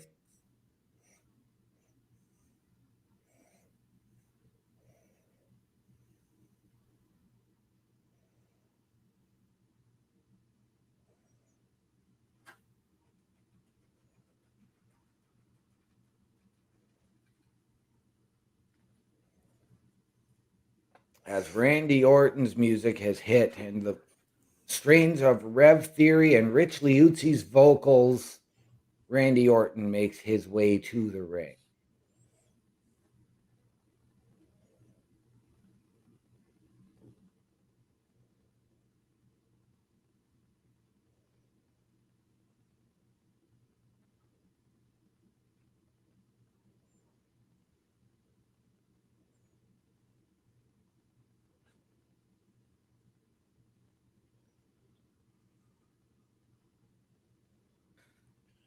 Orton had a more focused look at the top of the ramp, but now as he's made his way down, he's starting to get that smile. Yeah, but he's still staring a hole in that ring, knowing what battle lays ahead for him.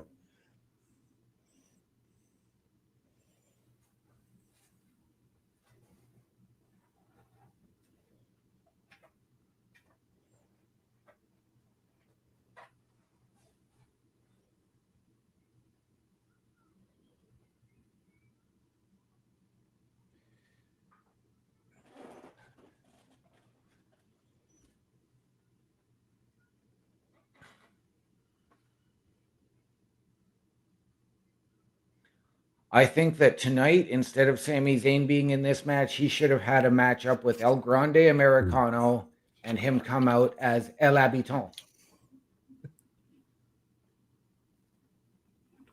Dude, I would have brought him out as El Generico. No, you bring him out as El Habitant, wearing the red, white, and blue, or the blue, blanc, et rouge.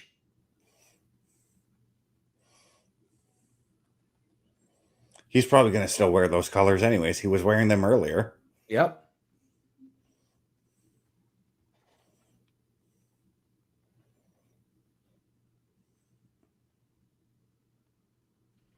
I have to assume for this match that Sami's going to get the number 4 entrant for that pop.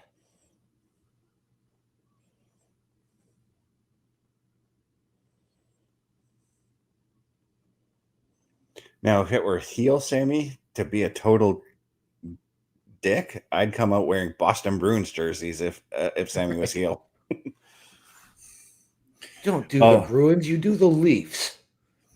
The Bruins are the biggest rivalry for Montreal, bigger than the Leafs, actually. The Leafs still would get a huge boo, but the Bruins are the bigger rivalry. It's the same thing for you guys, too, from what I understand as well. No, Montreal is still our oldest and biggest rival.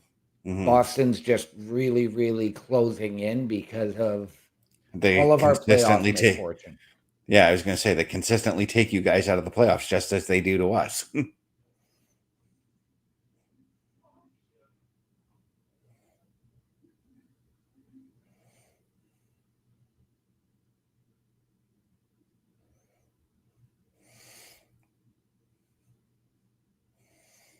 And here comes Damian Priest making his way to the ring. Yep.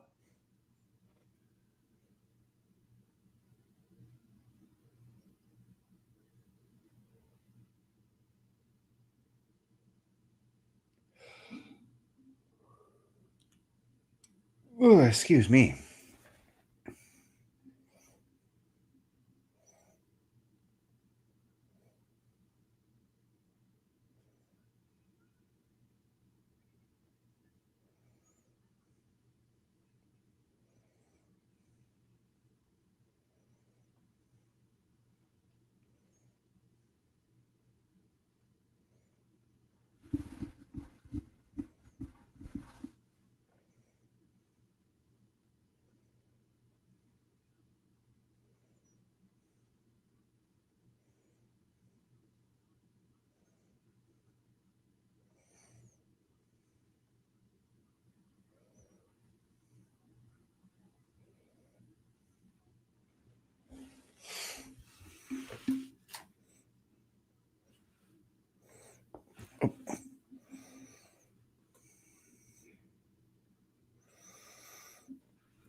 I fully expect fireworks right off the bat with this matchup too.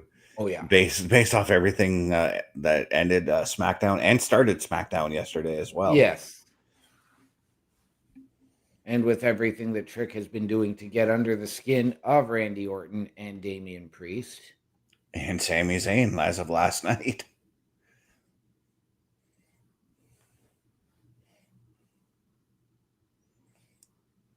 But this is definitely got to be the match where Trick has got to prove himself that he does belong in this a match of this magnitude. Yes.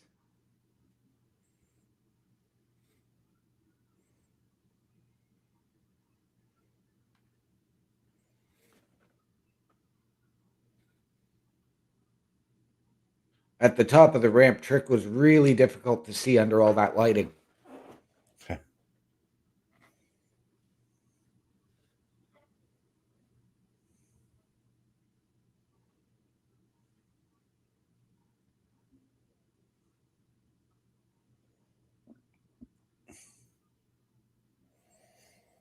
Yeah, the lighting he has is those flashing white lights are very much like when Sheamus comes to the ring and that one bright white light that just shines on him. Yep.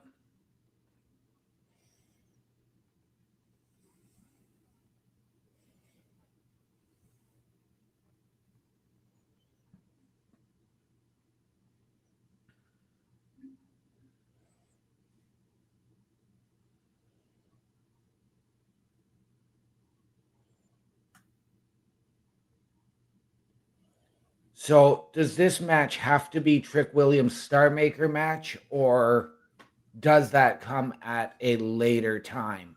And is this just a hazing match, essentially, to welcome Trick truly to the main roster? Well, that's what I was just saying earlier. This has got to be the match that for Trick that proves that he deserves to be amongst these men.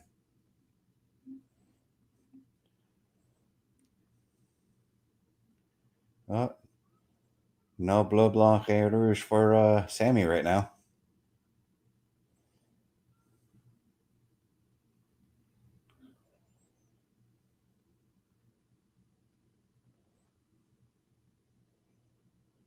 But speaking of those jerseys, that's actually one of my goals this year is to actually get myself one. That and the red and white of the Sioux Greyhounds. I want a Sioux Greyhound jersey.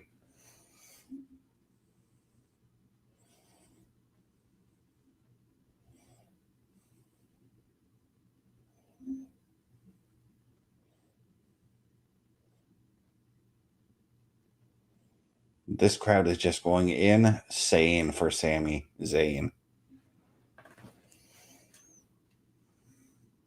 So were you trying to reference his podcast that he tried to do live interviews on a few years ago? Yes.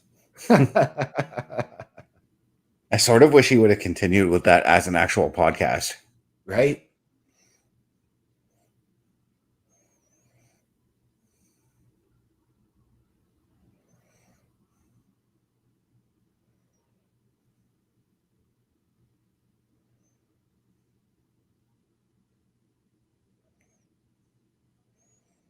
But all four men are in the ring. Sami, get your gear off. I'm ready for this match to start. Right? Ref, ring the bell. Come on.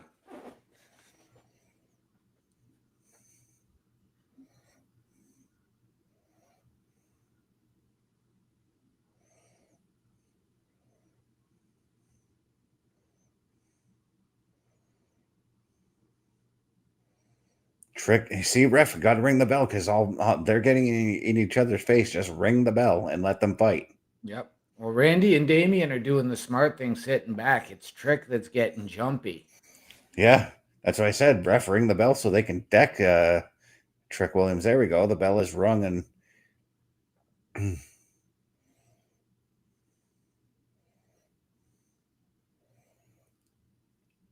are all three men eyeing down Trick right now? All of them are eyeing down. They were.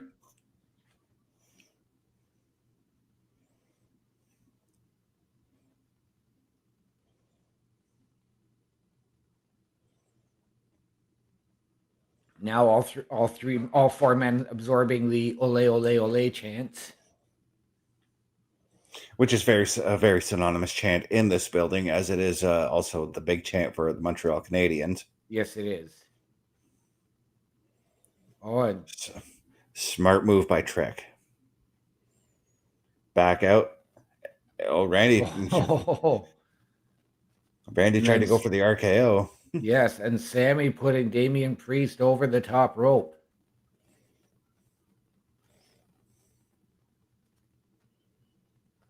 Very intriguing, tense start as we ended SmackDown with these two men in the ring as Randy Orton RKO'd Sami Zayn last night. Yeah, and Sami, I don't think he's too happy about that. No. And there's Trick pulling Sami out. There we go. Now we got some strikes happening.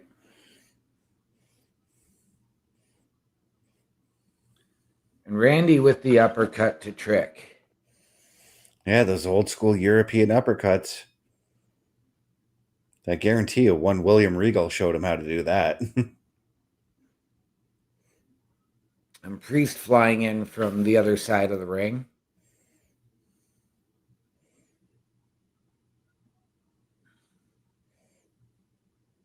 You know, we talk about some of the wrestlers that have some very impressive speed. We failed to mention that for a big, tall guy, Damian Priest has got some pretty good speed. Yes, he does.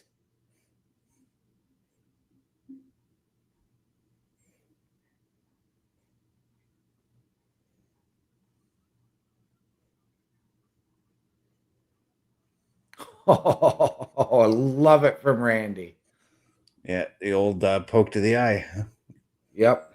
Something. And Priest back over the top rope. He's already been eliminated twice from the Royal Rumble. Yeah, the old poke to the eye from Randy Orton. Something that he would have learned from his dad, who would have learned it from Roddy Piper. Yep. Could have also 'Cause- learned it from Ric Flair when he was in Evolution. Well, I was going to say, because Piper and Orton used to be tag team partners back in the 80s.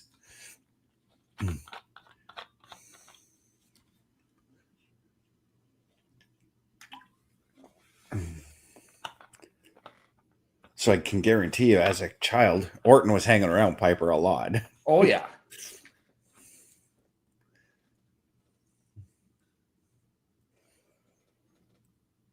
Now that's something I like to see. They're trading the 10 count blows in the corner there. Yes.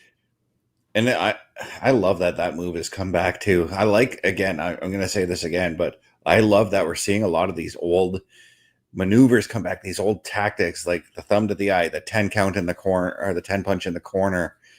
The atomic drop has also been coming back. The pile driver has been coming back. A lot of old maneuvers are coming back, and I love it. And Trick Williams then now rolls Randy Orton to the outside so that he can focus on Sami Zayn.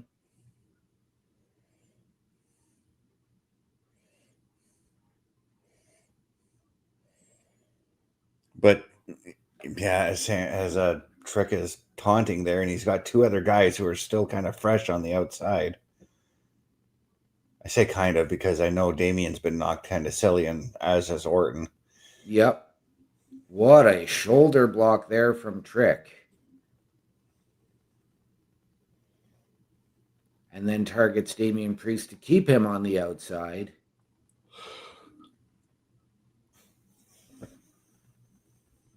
Okay. Going for that was a nice neck breaker into the pin. It was.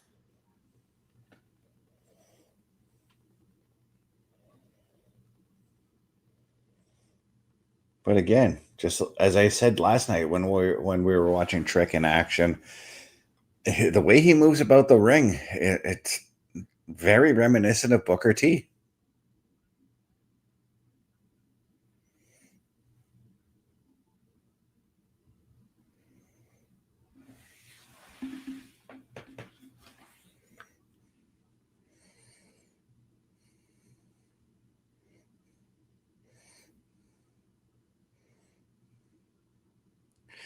And Trick Williams,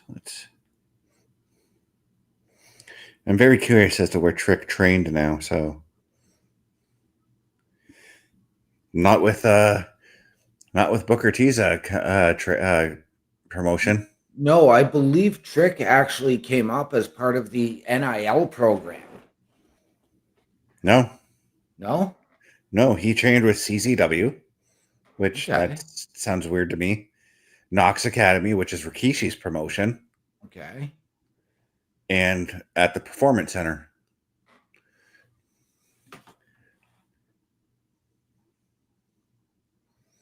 But as I said, his in-ring does remind me of Booker. So maybe it's very possible that when he was training at the Performance Center, because I'm pretty sure Booker may have come in and helped out a little bit there.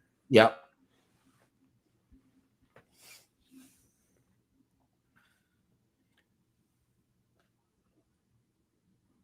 And I know that there are a lot of complaints, and I'm among them, for Booker T on commentary in NXT. Would Booker T be a good fit to come in as a manager for a guy like Trick instead?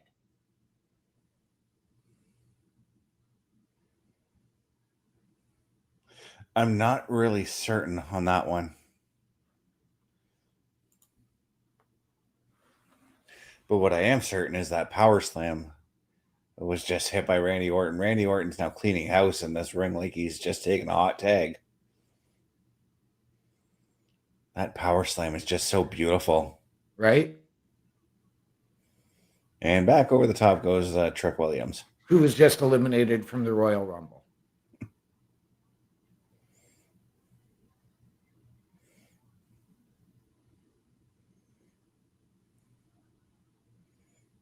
Beautiful draping DDT from Randy Orton. Still one of my favorite moves. And he's looking to go for a second one.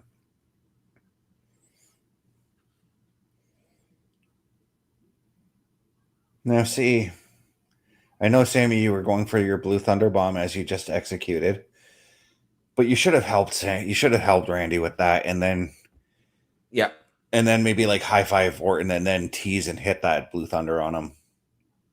Yeah.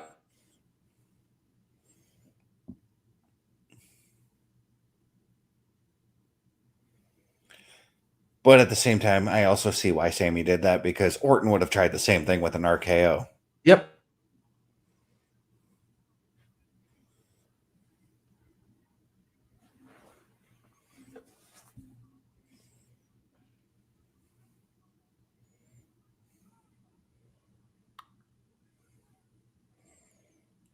And again, Trick Williams with the Booker T-like maneuver with what almost looked like the Harlem sidekick.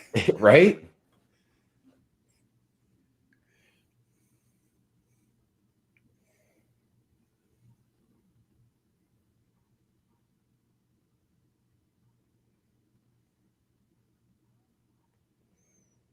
Nice move by Trick there.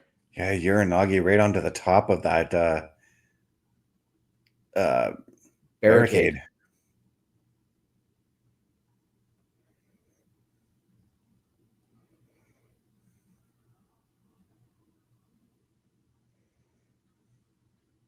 Quite the dive by Sami there.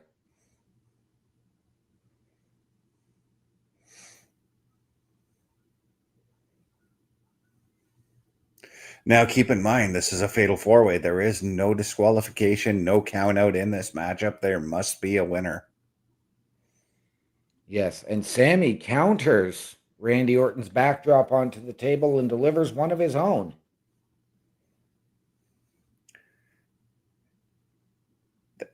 Okay, I felt safe with that exploder suplex. Yeah. Again, as I've said in previous Sami matches, it's when he's a little too close to the turnbuckle and you see the wrestler land on their head, that worries me a little bit. And again, Trick with the smart move to yank the referee out.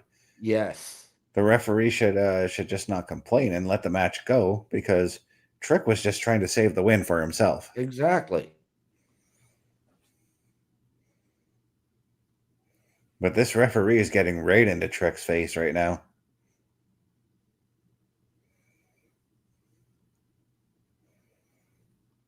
Enough of a distraction for Sami to yank on his hair, and for Orton to recover and Deliver the backdrop. Oh, he's going for it again. And that's got to hurt, because none of the commentator gear has been cleared off the table. Right. Now, one for Sami. Yeah, now here comes Damian. It's Damian's turn now.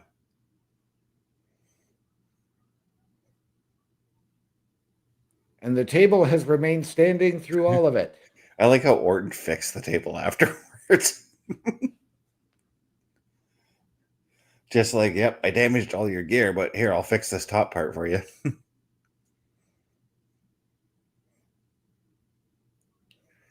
Oh, another one for Trick coming, unless Trick is going to reverse this one.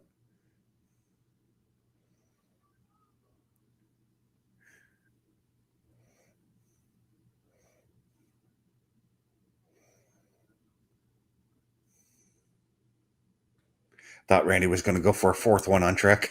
So did I. Randy did check the outside to make sure that Sami and Damian couldn't get up, but a smart move there from Trick to roll through the ring.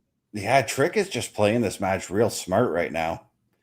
Keeping his distance from a dangerous man like Randy Orton, not allowing Orton to capitalize, because I'm almost certain Orton was going to look for the RKO there. Yep.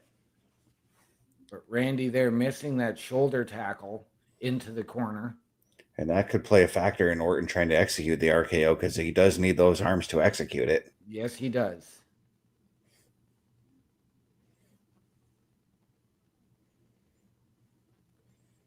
Sami's going upstairs.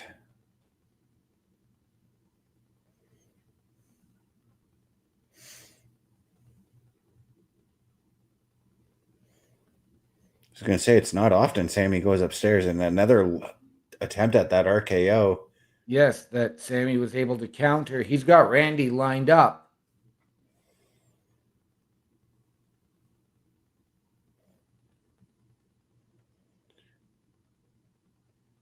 Begging for Randy to get up.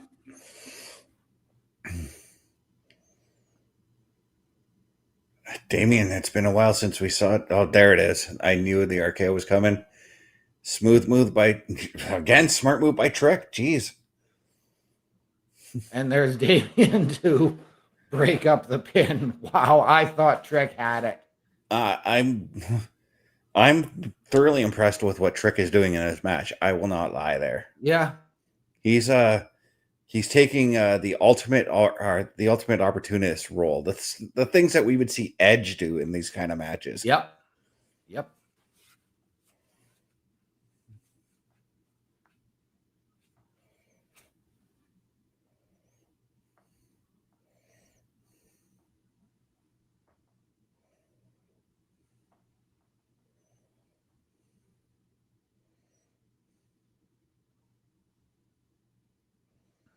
And now Trick and Priest battling on the edge of the ring.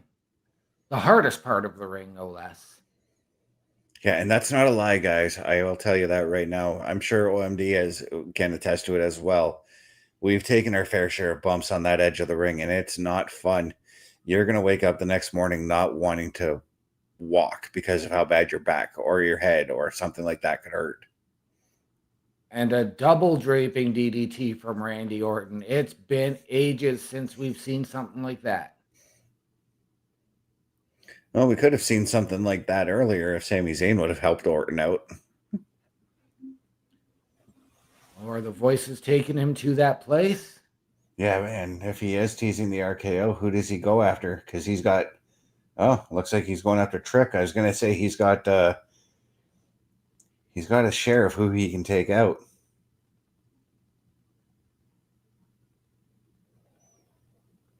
And again, is Orton going to go south of heaven? He is. And again, Trick taking advantage. Way to go, Trick. As the $1 Million Man once said on commentary, you've got to take advantage of every advantage given to you. And now Trick gonna go south of heaven. No, he's not.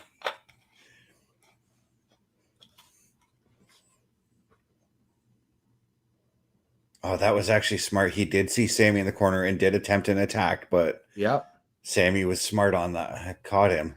Sami caught him for the exploder, and now, of course, gonna beg for him with the haluva kick. Oh, and Sami failing.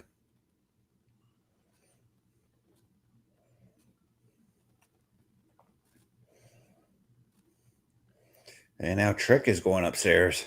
This is not something we see often from Trick Williams. Well, you did say yesterday you'd like to see Trick do the Harlem Hangover. I did.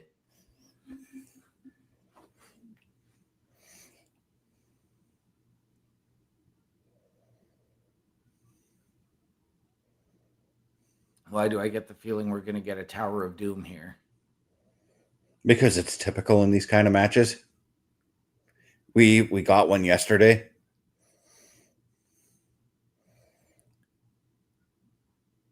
Well, here comes Razor's Edge.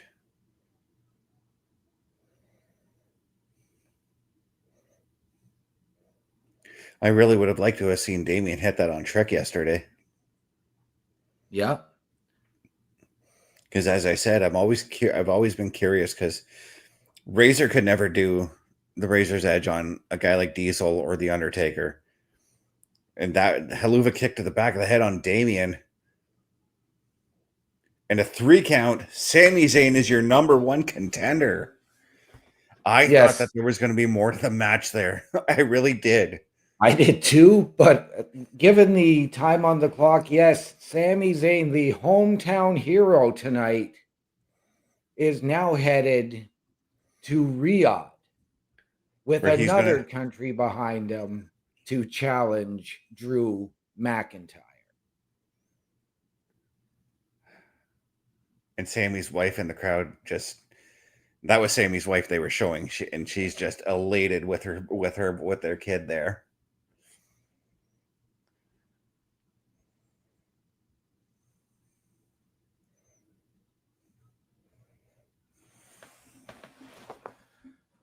But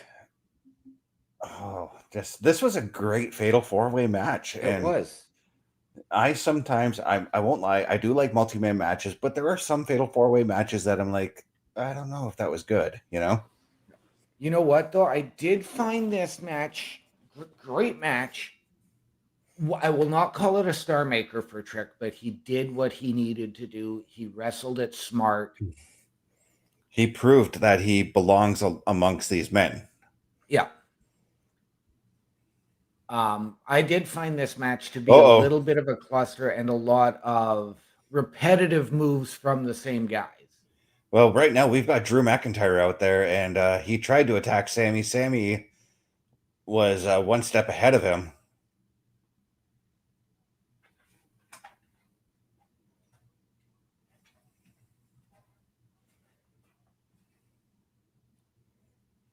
And Sami calling once again for Drew McIntyre.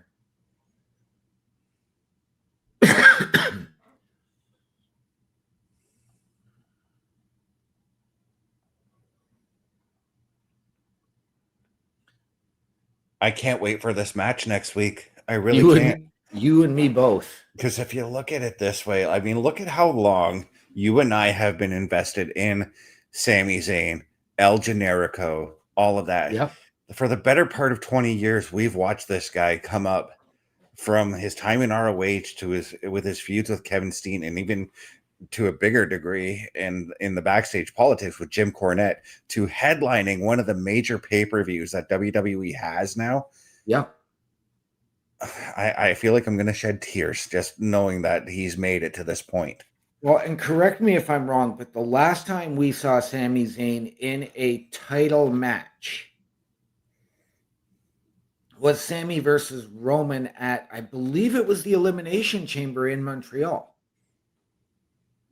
I want to say yeah, but when he headlined WrestleMania with Kevin Owens, that was like the year prior or something like that.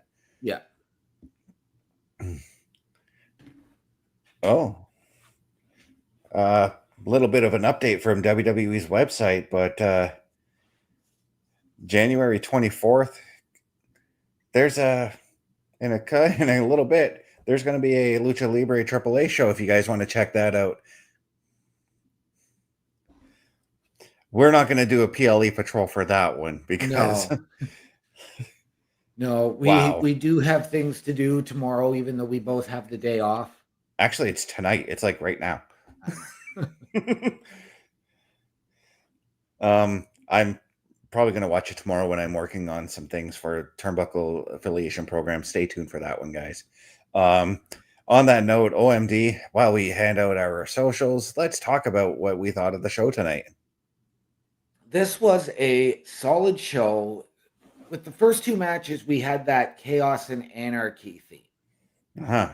And I loved it, so I was expecting that to build and build. The match of the night still has to be AJ and Shinsuke. Yeah. We just touched on it. Trick Williams really showed that he belongs with the big boys. He belongs on the main roster. And Sami Zayn, really not unexpected, but I still love that moment for him. But ladies and gentlemen, if you're looking for me on the socials, it's my link tree, linktr.ee/OMD show, also under the host section at turnbucklestudios.org. Mr. Best. Tonight's show was exactly how I expected. I expect a Saturday night's main event to be. There's a lot of there's a lot of people that go online and complain, "Oh, this Saturday night's main event doesn't have championship matches." Blah blah blah. Well, and I'll say this again: growing up in the '80s, not every Saturday night's main event had championship matches. Sure, they had Hulk Hogan defending the WWF title, But sometimes they had Hulk Hogan tag teaming with like Brutus Beefcake or the Macho Man in other matches. But this was sorry, I'm just seeing the Motor City Machine Guns walking into the arena at AAA. But this show told the stories it needed to tell. It set up what to expect next weekend for the Royal Rumble. I am 100% on board with what's going to take place over this next week going into the Royal Rumble. My moment of the night is still the brawl between Jacob Fatu and Cody Rhodes, because now that's got me further invested in what's going to happen between those three. I have to ask, with what happened in that brawl, do Cody and Jacob make their presence felt in that title match next week? That's hard to say, depending on where they draw in the Royal Rumble. If the men's Royal Rumble is the first match or something like that, right? We'll have to wait and see on that one, guys. And you guys will have to tune into all of our programming, but tune in next week for the PLE Patrol, where we will be covering the Royal Rumble at about 8 p.m. Eastern. But if you want to look for me at my link tree, it is simple. It's lanktr.ee/Chris_best83 OMD. Rick, what are those words that we like to go out on? Ladies and gentlemen, please always remember the world is better with you in it. From all of us here at Turnbuckle Studios and the Turnbuckle Affiliation Program, to those of you out there wherever you are, good night, good luck, we out.